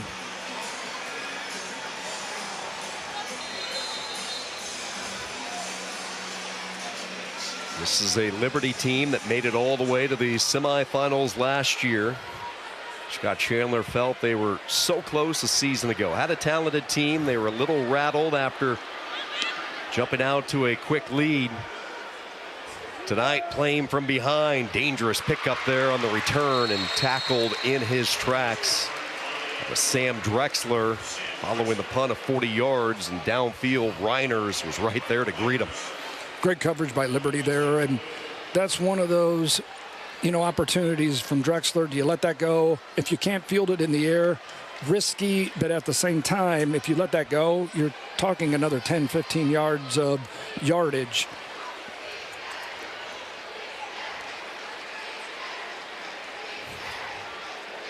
Tom Wilson's Maroons have led from the start tonight. 17-3 as Mayhaus comes out. Play fake on first down. The slant. There's Jeffrey Roberts. And there he goes. Start the stopwatch. Touchdown, Dowling. Yeah, a little RPO action, or as a bubble slant. It was very well executed. And when you play man coverage like that, all it takes is to make one guy miss, and there's no one left, and makes a guy miss. You can see it right here on your screen. Fakes, here's the slant, and ultimately with that speed and his dynamic athleticism, that's tough for a corner to be able to man up a dynamic football player that has the ability to take the top off, but also quick enough to take a slant, a hitch to the house. He caught a 69-yarder last week to put Dowling up in the third quarter. Tonight it is a 67-yard strike. Jeffrey Roberts, who has committed to Iowa State, transferred in from Ames, and he has made his presence felt. Hey, take a look at this upcoming schedule on Iowa PBS. Girls State Wrestling in early February, the Boys State Wrestling Championship on February 21st, always a special night. Then we move on to the hardwood in March, the girls' state tournament, March 6th and 7th, and we cap it off during the winter sports season with boys basketball March 13th. Catch all the action right here on Iowa PBS. Now we're going to see how Liberty responds. This is a key drive here, critical point in the game where Liberty's going to have to convert into some points here. Things are starting to get away from them. Dowling has the momentum. Now, how does Liberty respond? You go back to Jeffrey Roberts and talking with Tom Wilson, extremely high praise. He said he has not seen a player like Roberts who can get separation like he has. I mean, you think of all the great players to come through Dowling. That was a resounding statement he told the both of us. Yeah, there's been some pretty dynamic players come from Dowling, so that is a pretty bold statement. And obviously Tom knows football, so that says something about his ability to make plays. He says he's still so raw and so much talent. Best football like it should be still out in front of him, and his career is so bright. Those two receivers, you knew it was going to be a matter of time when you are playing man coverage against two speedsters who have the ability to make big plays, not only in the vertical passing game, but in the short and intermediate game, screen game. They have the ability at any point in time to make a big play, and that was certainly the case there on that slant. Liberty taking in some water right now. They're in trouble. 5:21 to go, third quarter, down 3 scores. They start this drive from the 20-yard line. On the inside slant, pass is caught. Man, a huge hit put on. And how about the concentration there by Cooper Lester? That was Capola who came in headhunting that time. Simple slant. I've been thoroughly impressed with Dowling's secondary, coming up on run support and tackling in space in the pass game. Outstanding tackle. That's a guts catch by Lester. He knew he was going to pay the price. Now pressure comes from Bobo. Rettig running for his life. Throws it along the near side. Incomplete. He was looking for Schroeder.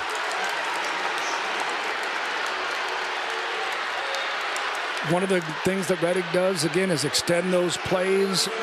Breaks the pocket there. Ball was slightly high. Defender looked like he got there a little bit early, but not sure that ball was catchable.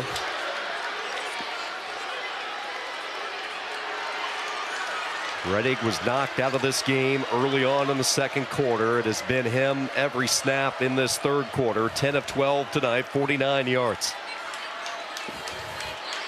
Third down and 3. Rettig looks again, fires over the middle, too tall. Schroeder pleading his case for a flag. He won't get one, and Dowling has forced yet another fourth down. And see the emotional fire from Rettig. Yeah, again, this is a critical point in the game, and you can't allow the emotions of the game to impact your ability to perform.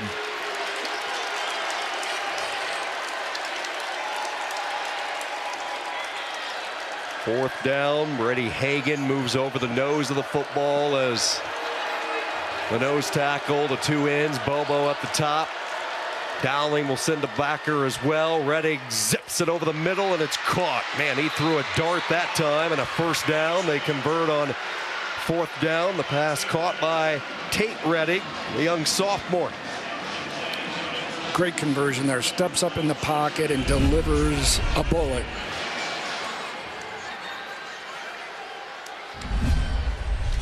Rettig wanted to go toward the sideline, now dancing around, keeps his balance, keeps his eyes downfield, and he spots his receiver, and then another jarring hit from Dowling. Jackson Miller. Boy, they bring the lumber, don't they? They certainly do, Sean. That has been one of the things that have really stood out today is the aggressiveness and the physicality of this Dowling defense. They fly around to the football, but they're still so sound fundamentally. They play assignment football. They're in good position, but they arrive with bad intentions. Second down, a long yard. Clock moving inside 4 minutes to go.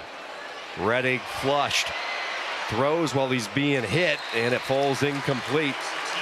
Dropped on the play by Bonanno. Able to get pressure that time with their front four. They brought a backer along with the 3 down linemen. Redding does such a great job of escaping. Again, can't emphasize enough. There was a little face mask there. Just got underneath of it a little bit, but did a great job of just getting that ball away and not taking the sack. 3rd down, they set up a little receiver screen. Finally some room to run and a 1st down. One of the biggest plays of the night for Iowa City Liberty, all the way to the 29-yard line. Quick hitter that time, 26 more yards as Adrian Clary able to get loose. That time they did a much better job of blocking on the perimeter. Now they're really going fast here with their no huddle. Wanted the double move, but he can't get rid of Bobo, and here comes his buddy Bonanno. Huge loss on the play, back near midfield. And now they're going to say it was a fumble. Dowling gets the takeaway. These 2 ends are fantastic. They certainly are. You watch them come off the edge here. And Bobo just does a great job of staying with him. He's relentless. Credit to Reddy. He's just trying to make a play there, and unfortunately just lost control of the football there. Now, short field, great field position for Dowling. Anticipate the run game, grinding the clock here. The tag team of Bonanno and Bobo, they have been nightmares for the opposition's backfield all season long. Bonanno, Tom Wilson says, the most improved player throughout the course of the season. Hop skipping into the hole, first touch of the day for Grayson Pennington, the young sophomore who we saw in the semifinals against Valley. He got in a couple of carries, spelling Ian Middleton and giving the big back a breather. Yeah, it's great to see a sophomore out there getting some playing time, just giving Middleton a little bit of a breather here. Maybe the workhorse here in this 4th quarter. May want to make sure he's fully recovered to make this final push to end the game.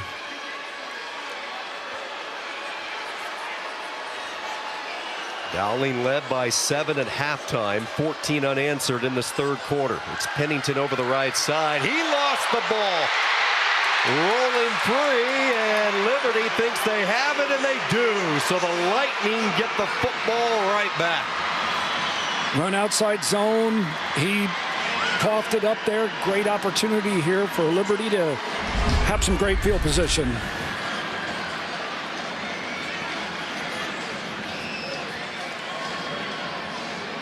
Looked like it was Eric Strunk who stripped it. Number 24. Strunk got a piece of it, and then Landon Bell was there to pounce on it. Opportunistic, and this is what this Liberty offense needed at this point in time. Dowling will occasionally pin and pull, that outside zone to get some additional blockers out in front, and that's what they did in that situation. But unfortunately, the back put it on the turf. 2 fumbles in less than a minute. They will hand the ball off, trying to stretch it wide, and there goes Beaver. 1 man to beat. That's the safety. He's caught from the backside. Jackson Miller with the pursuit. Beaver takes it for 20 yards. Great perimeter run here by Liberty. Again, pull 2 linemen around the edge. Did a really good job of sealing that edge. Dowling, that time, wasn't able to set the edge and turn it back in. 8 carries, 54 yards for Brody Beaver. Beaver missed some time early in the season. One of the challenges that Liberty had to face early, and this team really got going when he returned from the hamstring injury midway through the year. 1st down and 10. They get rid of it quickly. Clary with another catch, shakes free from the defender and picks up a 1st down. 11 yards to Adrian Clary, who has been the top target tonight. 5 catches now for the junior. Great timing route there into the boundary. Clary does a great job of making a sound catch and then making a play after the catch. And that's a key at the receiver position. It's one thing to catch a 5-yard hitch, but then to make that additional 5 yards or 6 yards to then move the chains. This will be the 51st play for Liberty offensively tonight. Only 3 points to show. Double move. They're looking for Clary, but he could not get any separation from Jordan Watson. It looked like he was trying to run a double move there off a play action. Made a move to the post, broke it off, and ran a flag there. I think he was expecting perhaps a flag. There was a little bit of contact there, but obviously the official saw it differently.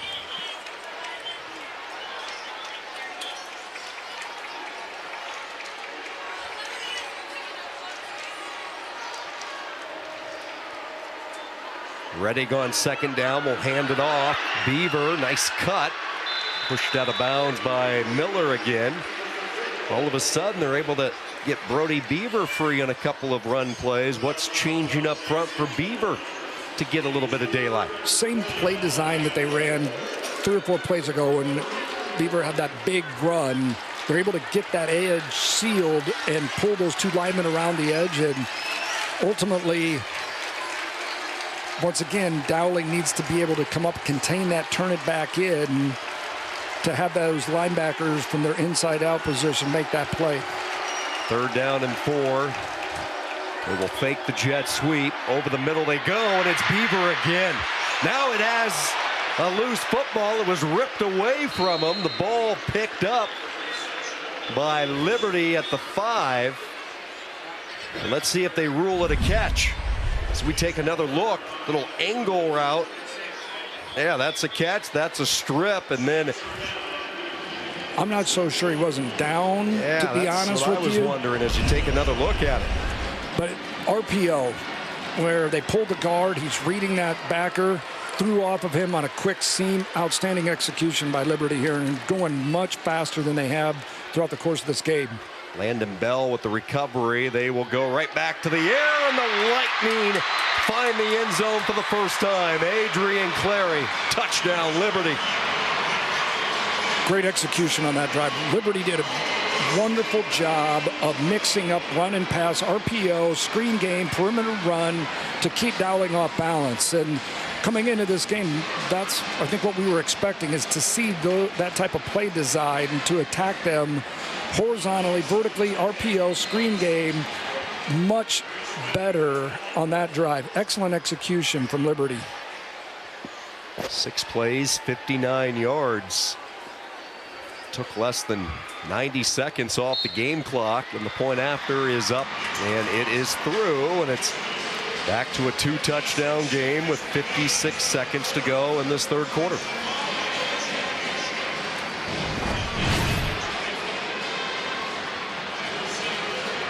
You can see that RPO. He's taking that, seating it with the back, meshing it, and that outside receiver, there wasn't even an outside defender in that situation, and once he got inside that corner, that was a no-brainer. Then he was going to throw off of that.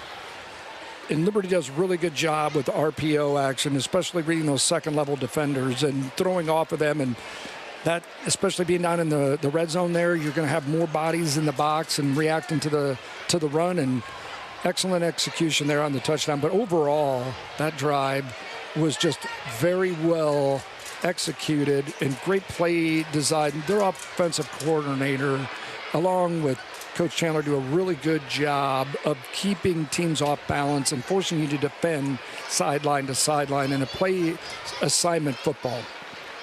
The offensive coordinator you're talking about, Mitch Whelan, who has grown with Chandler throughout the years. Those two extremely tight. Liberty has had the CIML's number this year. Not too many teams can say that. They are a perfect 4-0 against the CIML, including 3 of those wins coming in the postseason. The quarterfinal win against the defending champs from Southeast Polk. 31-28. And then last week in the semis over Waukee Northwest, 31-15.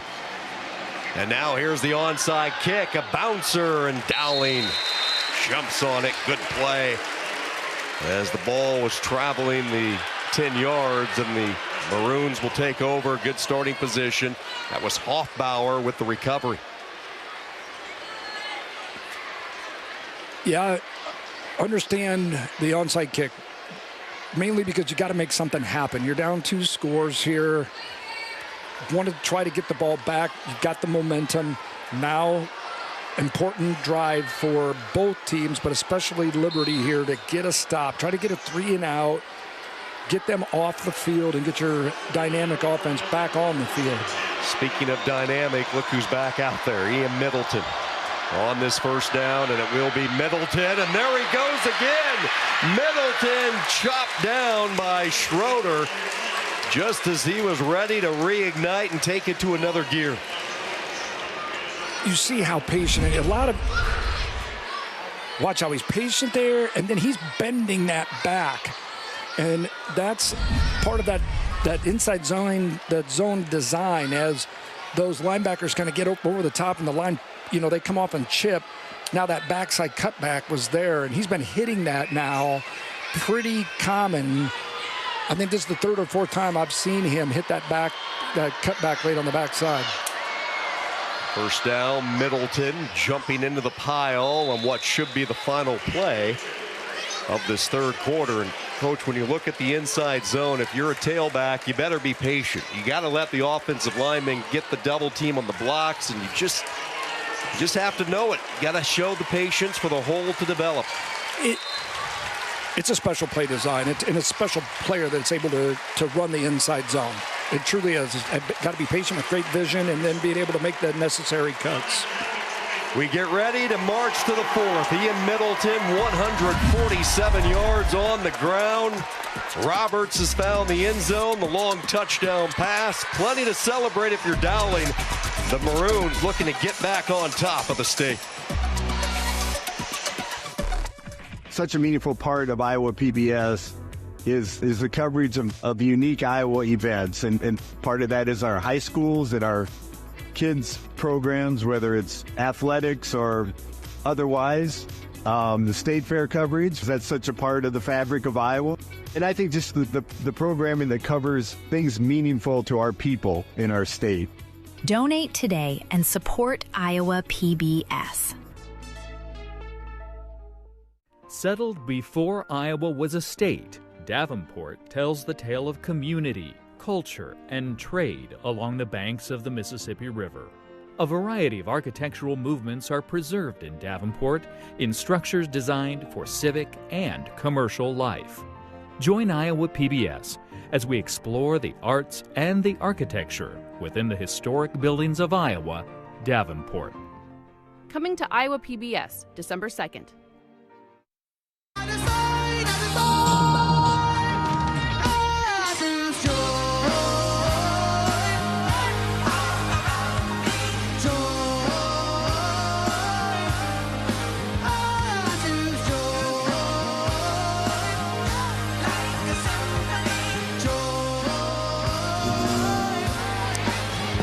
Local, regional, and national artists take the stage to perform original sets and share their musical journeys on Studio 3 Live. Enjoy weekly performances Fridays at 8:30 online or as a podcast.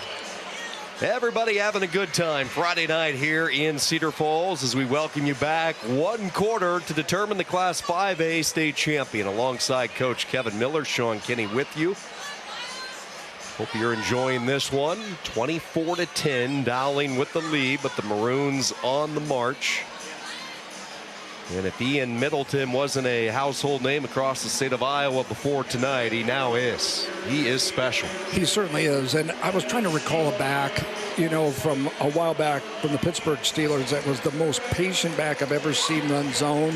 In fact, I just Googled it. Le'Veon Bell. Yep. He reminds me a lot of Le'Veon Bell. Just very patient. And then when he gets those pads north and south, gets downhill, then he is very dangerous.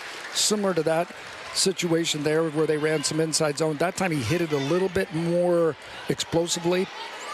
He's done a really good job of just being patient and letting those blocks set up.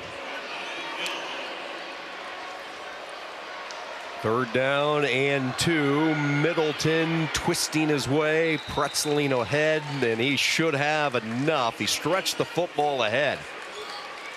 Adrian Clary coming around the corner tried to slow him down, but again, it's low center of gravity. He is so powerful. You're just not going to stop him in his tracks. It's always going to be forward progress. 1st down, Dowling as they approach the red zone. Schmolbach is the fullback in this situation. Check down as they look over at the offensive coordinator, Tom Wilson, who calls the plays, signaling it in. 1st down and 10. They will hand it off, and Middleton this time wrapped up. Good job by Landon Bell, one of the team leaders. 65 tackles this year, knifing his way through. We've talked about that. The feeding zone is about penetration, both inside and outside zone. Anytime you can get it back to run horizontally and not get downhill, especially Middleton, you are putting yourself in a really good position. 8 tackles tonight for Bell. 8's the magic number. Dowling averaging around 8 yards per carry. Middleton into the pile. You know, we haven't talked a lot about this Dowling offensive line. Let's focus in on them, especially at left tackle. Carter Barrett, big number 77. He is going to be a special talent. He's only a sophomore, 285 pounds, and already just getting a ton of reps from across the country as far as interest in this big tackle. Josh Miller, Cade Krause, a 2-year starter. Evan Mitchell on the right side, who played some last year as a freshman. That doesn't happen at Dowling too often, so he's pretty special as well. Max Thomas at right tackle, a 1st-year starter. 3rd down and 7. Knifing his way through, slicing and dicing. Middleton rumbling his way close to a 1st down, and the official looks over. 1st down, Dowling. Dowling is just content on grinding the football, getting those 3 or 4 yards, and they went to this tight end look, this double tight end, again, ace look, or they even have sometimes a tight end with a slot, to not allow those outside edge players to come flat and be able to make a play on Middleton. Yeah, they keep the 2 tight ends, 12 personnel on this 1st down. This is what a championship drive looks like. Pound the football, control the line of scrimmage, leading by a couple of scores. High snap, and the play is blown dead. I don't know if he got the snap off in time before the clock expired. Offense 72 never came to a full set. 5-yard penalty, 1st down. They had to rush it, and Evan Mitchell not fully set. Once again, Dowling just perfectly content on grinding the football here, grinding the clock, maintaining possession of the football here. Once again, they're in this this 12 personnel. Middleton met in the A gap. Alex Strunk called his name a few times. That time, the linebacker did a better job then of scraping and being in a good position to take Middleton on there. And there's been such a push at the line of scrimmage. The linebackers haven't been able to get off blocks and to be able to make tackles at 2-3 yards. There's such a displacement of the front that they're not able to scrape and be able to make some of those necessary tackles at 2-3 yards. Mayhaus has attempted only 5 passes tonight. That number won't change. Middleton got caught from the backside. Jackson Williams got a piece of the jersey, went along for the ride, and that's a scary play if a running back, oftentimes you see that lower torso area get tweaked or twisted. That's bad news normally. Right there. Oh. Yeah, those are dangerous plays. You know, and that's why the horse collar is obviously in as a rule to protect players. That was kind of borderline there. 3rd down and 11. Right back to the workhorse, Middleton, and smack dab in the center of the field. Leading by 2 scores. They want to stretch this out to a 17-point lead, so they are going to send out Ryan Kuhn. That's their second charge timeout of the half. Timeout taken. Is that Liberty who took the timeout, Coach? I think it was.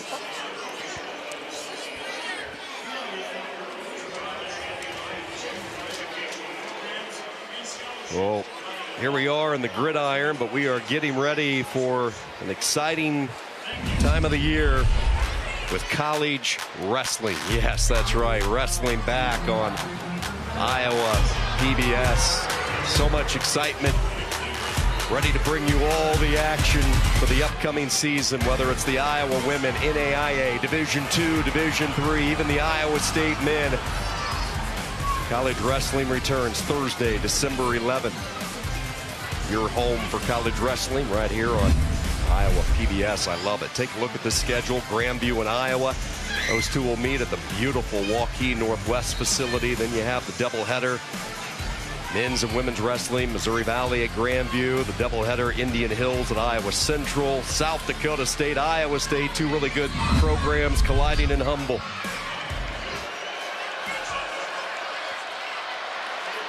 Ryan Kuhn on to attempt the field goal. 26 yards for Kuhn, who connected earlier tonight. Kick is on the way, and it is good. This field goal now puts them up 3 scores, and you can see the conservative play calling from Coach Wilson here, and I understand it, right? It's still an uphill battle for Liberty to try to score 3 times when you know Dowling is going to continue to do what they do and run the inside zone, grind the clock, and it's ultimately Dowling. That's what has made them so successful. They don't get away from the things that have allowed them to be great, not just this season, but historically. This is who they are, right? They're not going to beat themselves. They're not going to put themselves in compromising situations, and that's been a perfect illustration here in the second half.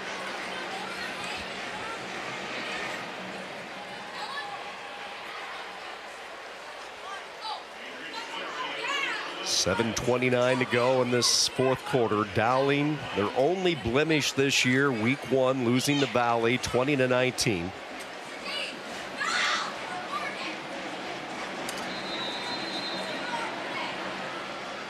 Talking with Tom Wilson earlier in the week, he says you go into a new season. Every year you have all these new parts and pieces to put together. It's like a great big jigsaw puzzle.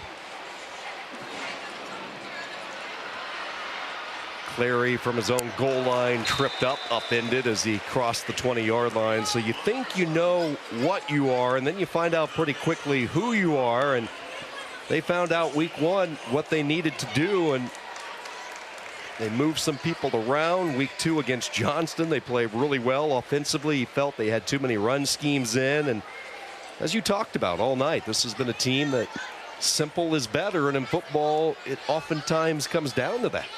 And sometimes it takes a loss early in the year to then just change kind of your philosophy, not your core philosophy and your principles, but to identify your personnel and put them in the best situations to be successful. And he just really talked about, Tom, the fact of let's get back to who we are and being fundamental.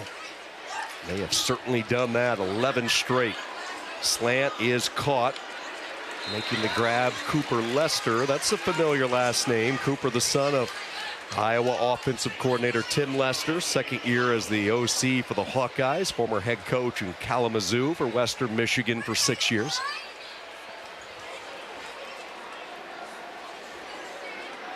Second down and 6, 7 minutes to go in this fourth quarter. Reddick's going to take a shot. He's looking for Lester again, and this one falls incomplete.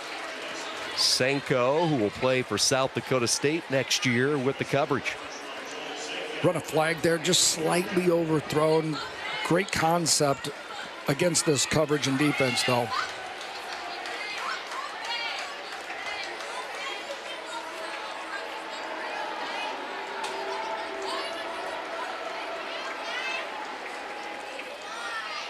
Liberty's an empty here. We're still seeing this even front, playing cover 2 behind it, or maybe even quarters here. Third down, pressure from the backside. Reddick dumps it off over the middle and a first down grab to the 37. Once again, he breaks the pocket, extends plays. He's so dangerous. Looked like it was going to be a screen. Wasn't there initially, just bought some time and then dumped it to the receiver and made a first down. Excellent execution here. Big brother to little brother. Second catch tonight for Tate Reddick.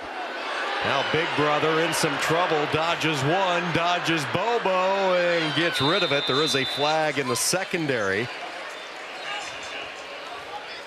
Dodging missiles once again, Reese Reddick. Boy, he's fun to watch. He really is. He is just so hard to get on the ground. And holding. The thing that impresses me about him, not only his competitiveness, his just desire to win, but he just makes people around him better.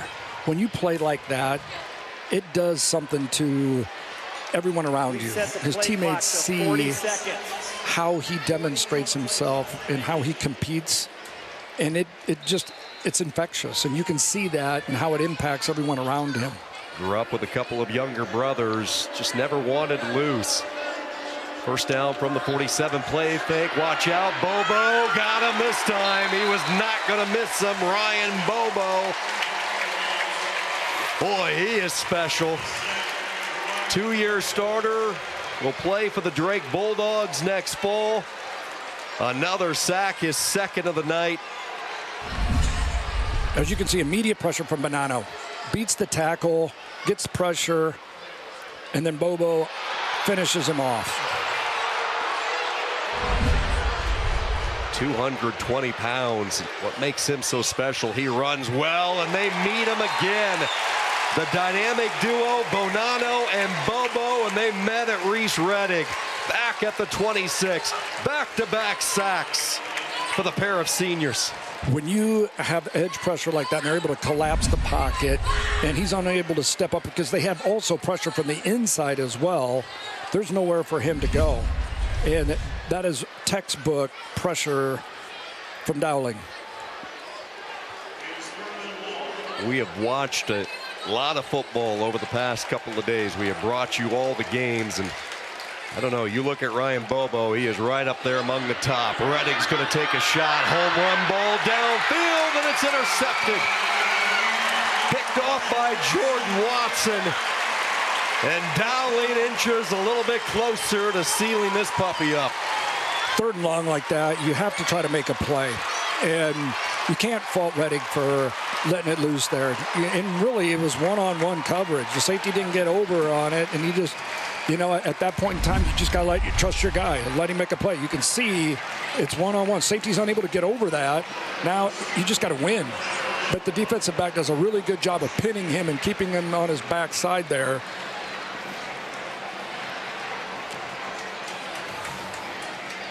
Ninth interception this year for Dowling.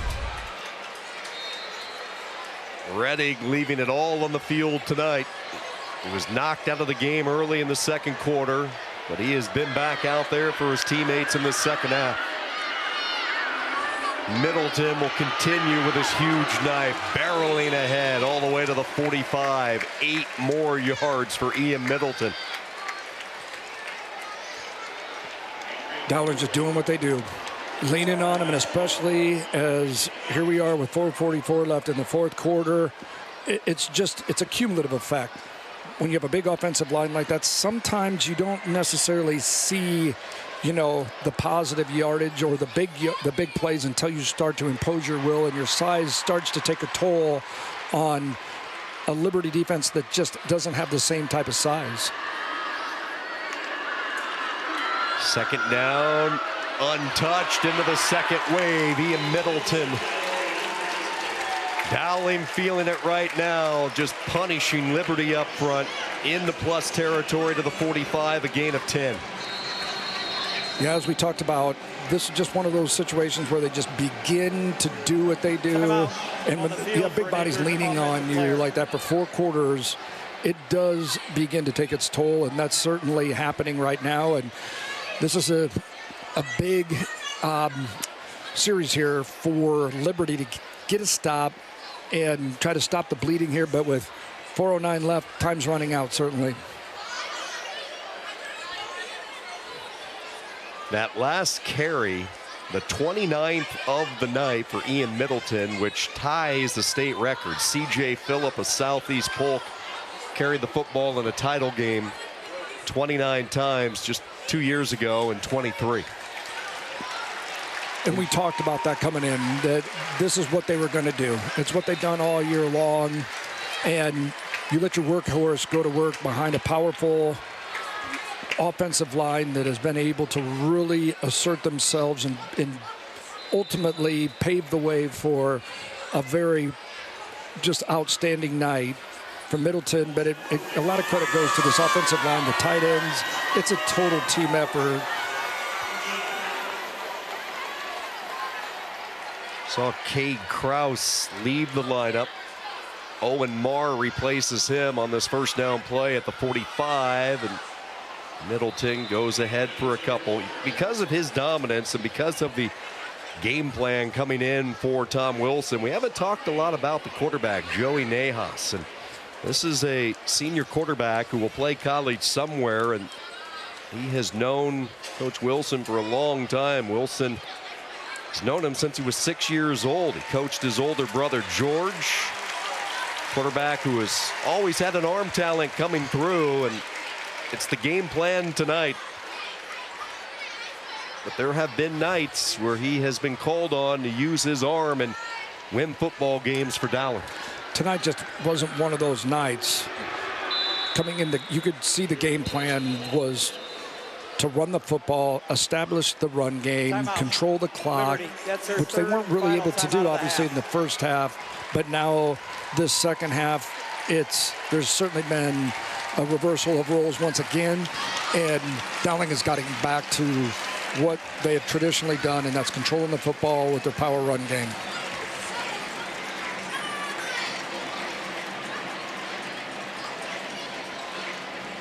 Scan the QR code on the screen right now, or call the phone number on your screen and consider a gift to Friends of Iowa PBS. As you may have heard, Congress cut $3.5 million in federal funding to Iowa PBS. This is the largest one-time cut in our 55-year history, affecting 18% of the budget. These funds help maintain our statewide network, delivering trusted local programs to every corner of Iowa.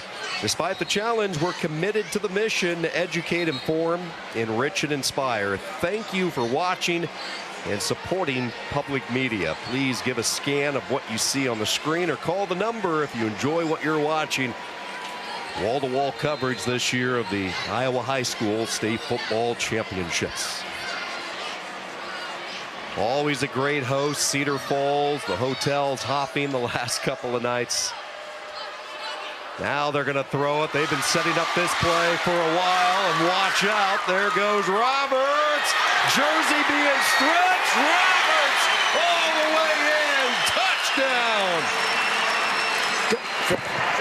There is a flag down back at the 40-yard line, so hold everything. Oh, what an effort, though, by Jeffrey Roberts. Let's see if this one's coming back. Ineligible receiver downfield. Offense 77. 5-yard penalty from the previous spot. Replay, third down. Well, that wipes out the individual effort from Roberts. Carter Barrett, a talented sophomore, creeping downfield a little bit too early. That's when you run RPOs, that is one of the, because it's ultimately you didn't get to see that, but the lineman was too far downfield, and that's one of the issues with their RPOs, is that ultimately it's got to be a run scheme where the lineman doesn't get too far downfield. And in that situation, he was too far downfield, which resulted in the penalty. Normally, Jeffrey Roberts is running away from you. That time, he showed some of his power, almost like a bobsled, just carrying the defender. Middleton, a gaping hole, and he picks up the penalty yardage right back, and then some, and another punishing run from Ian Middleton. Simple outside zone, just continuing to do what they do. You know, and you have to give a lot of credit here to Liberty. They continue to fight, you know, hanging with truly the blue bloods of 5A, and they've unseated 3 throughout the course of this season. This Dowling team is a little bit different with regards to the personnel that they have, especially on the line of scrimmage and some of the versatility that they have at their skill positions.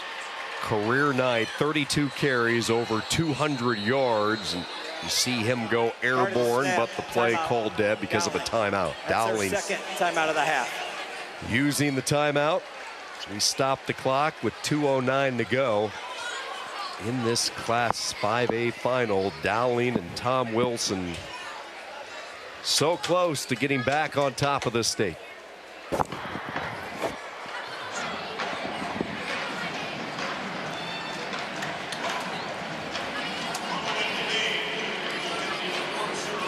Relive the championship excitement. Share these moments with your family, friends, and neighbors. Visit iowapbs.org for archives of championship games anytime.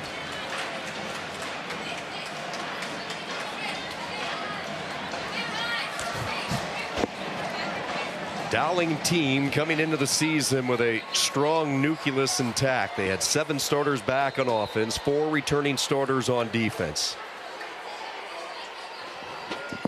2019, the last time they won a state title, is somehow they managed to get the football handed off to Grayson Pennington. Looked like somebody went the wrong way on that exchange, yet this offensive line with so much push, they still get good yards to the 29. And Sean, it appears that they've replaced this offensive line here with another unit. Real testament to the quality of depth that Dowling has on the offensive line. Jack Trump, Evan Mitchell, Owen Marr, some of the new bodies in there up front. Josh Miller, one of the starters, stays in the game. Second down, Middleton wiped out right at the line of scrimmage. You go through the long history of Dowling football. We talked about the last title in 2019. They had that incredible run of 7 straight titles. When you look at this Dowling team, Coach, you have watched a lot of their football throughout the years. What's going to be their unique trait? What will you remember about this championship team? You know, you look at the offensive line, but they're still pretty young, and a lot of these guys are coming back next year. That's kind of a scary thought. It's the versatility of their skill position players at the wide receiver position, a big thumper of a back, and just a host of, dynamic players on the defensive end as well. Dowling won't have to take another snap. Immediately they rush over to the student section, and a familiar name, one of the blue bloods in the state of Iowa in the sport of football, is back on top. Tom Wilson, Dowling Catholic, your Class 5A state champions. Congratulations to Coach Wilson, and as you know, has a outstanding staff, does things the right ways, a class act, great people that he's had just affiliated with this program for such a long period of time, and you know what you get with Dowling football. They're so sound fundamentally, and that has just been a staple of who they are, and they haven't gotten too far away from what has enabled them to be so successful. But I also want to just point out, congratulations to Iowa City Liberty on a fantastic season. Coach Chandler and his staff has done a remarkable job in building this program. And now they are, they were here in the title game for the 2nd straight year. Can't say enough about them and their kids. And now that's the expectation for you to come here each and every year. And they're going to be a force to be reckoned with, not just in eastern Iowa, but throughout the state as well. There has been only one coach who has won more state titles in our great state than Tom Wilson. That was Kurt Blatt with Harlan. He won 11. And now Wilson has secured his 9th title for Dowling Catholic. Just incredible numbers and incredible consistency throughout the years. He's an elite company. There's no question about that. And known, as I said, Coach Wilson for a long period of time. And he never changes. He never wavers. He stays true to himself. Everyone is clear on what the standards are. about Dowling football. That's never changed. It's like we're going to continue to do things a certain way, and he's still about building quality people and quality young men, and that's certainly, you know, to me, that's what high school football and athletics is about in general, is helping young people understand the value of the life lessons that athletics affords them, and he is the epitome of that. Took over this program in 2005. He had coached at English Valleys, Wilton, Dyke, New Hartford, even spent some time in the college level in the MAC with Ball State and Muncie. Last year he celebrated his 300th career victory, and now he has another state title.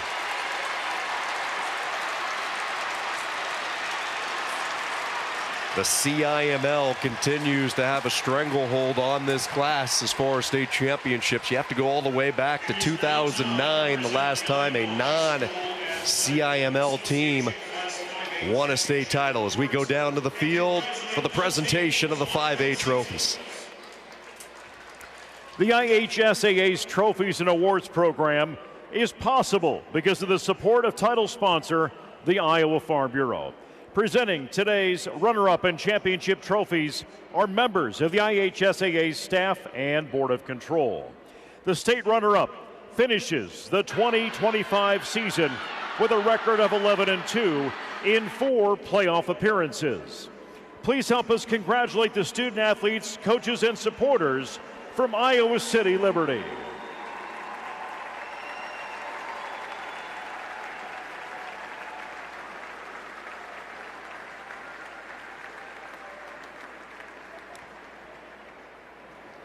Dowling, you had a 7-year stretch of titles. Does this begin another one? Dowling Catholic is your 2025 Class 5A champion. They close out the season with a record of 12-1, winning a total of 11 championships in 48 appearances. Congratulations to head coach Tom Wilson and the Dowling Catholic Maroons, your 2025 state champion.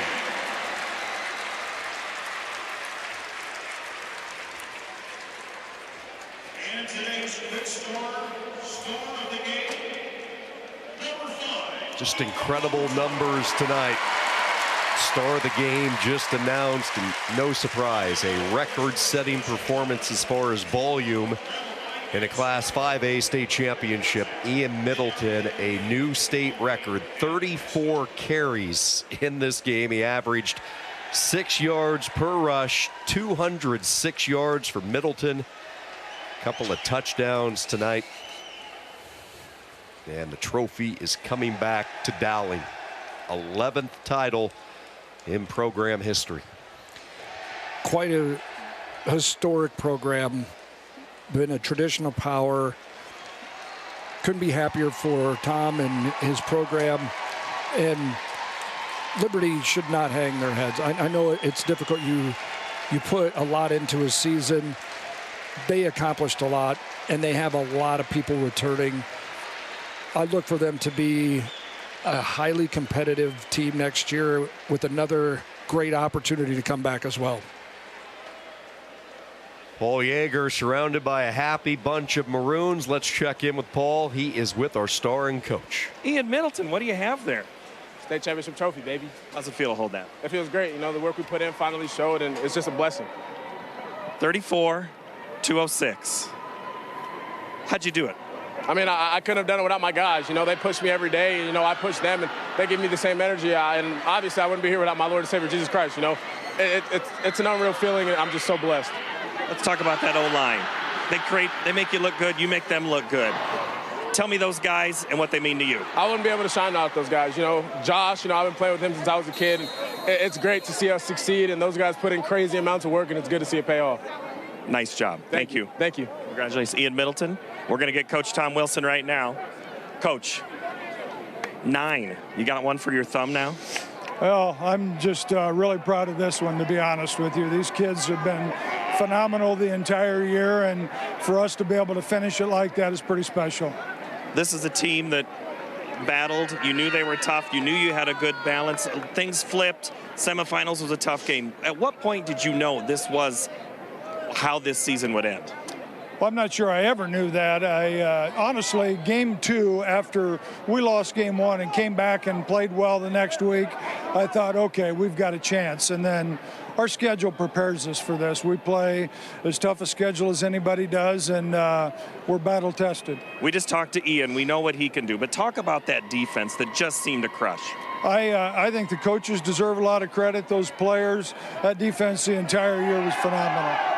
He needs to get into this picture. These never get old for you, do they? Never, never. All right, Tom Wilson, thank you so much. Congratulations. Paul, terrific job all weekend long. We appreciate everything you do with the pregame, halftime, and the postgame interviews. And Coach, we'll leave you with the last word. Your thoughts, not just on this 5A title, but the state of high school football here in Iowa.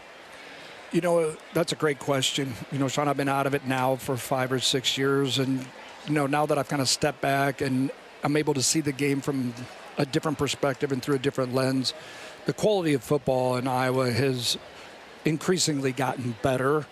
And that's a testament to the players throughout this state, but also the quality of coaches. And that's certainly illustrated here tonight. You know, 2 teams that battled it out, that were very well coached. They're fundamentally sound. And obviously there's only one winner in each class. And you know, Sean, this is a long couple days for you, and you've done a phenomenal job of kind of heading all of this up along with the team here at PBS, and I'm just very thankful to be a part of it, and I appreciate you partnering with me. It's been a great experience. I've learned a ton. We'll do it again. Coach, thank you so much. Once again, Hall of Fame coach Kevin Miller with us. What a couple of days to celebrate the sport of football in the state of Iowa. Dowling Catholic, your 5A champions, 27-10, your final score. For our fantastic crew from Cedar Falls here for Iowa PBS, alongside Coach Miller, Sean Kinney, Paul Yeager saying so long, Iowa PBS Sports. Funding provided by Banking in Iowa goes beyond transactions. Banks work to help people and small businesses succeed. And Iowa banks are committed to building confident banking relationships. Iowa Banks, your partner through it all. and by Fareway Meat and Grocery. For more than 80 years, Fareway has been proud to be an active part of the communities we serve. Learn more at fareway.com.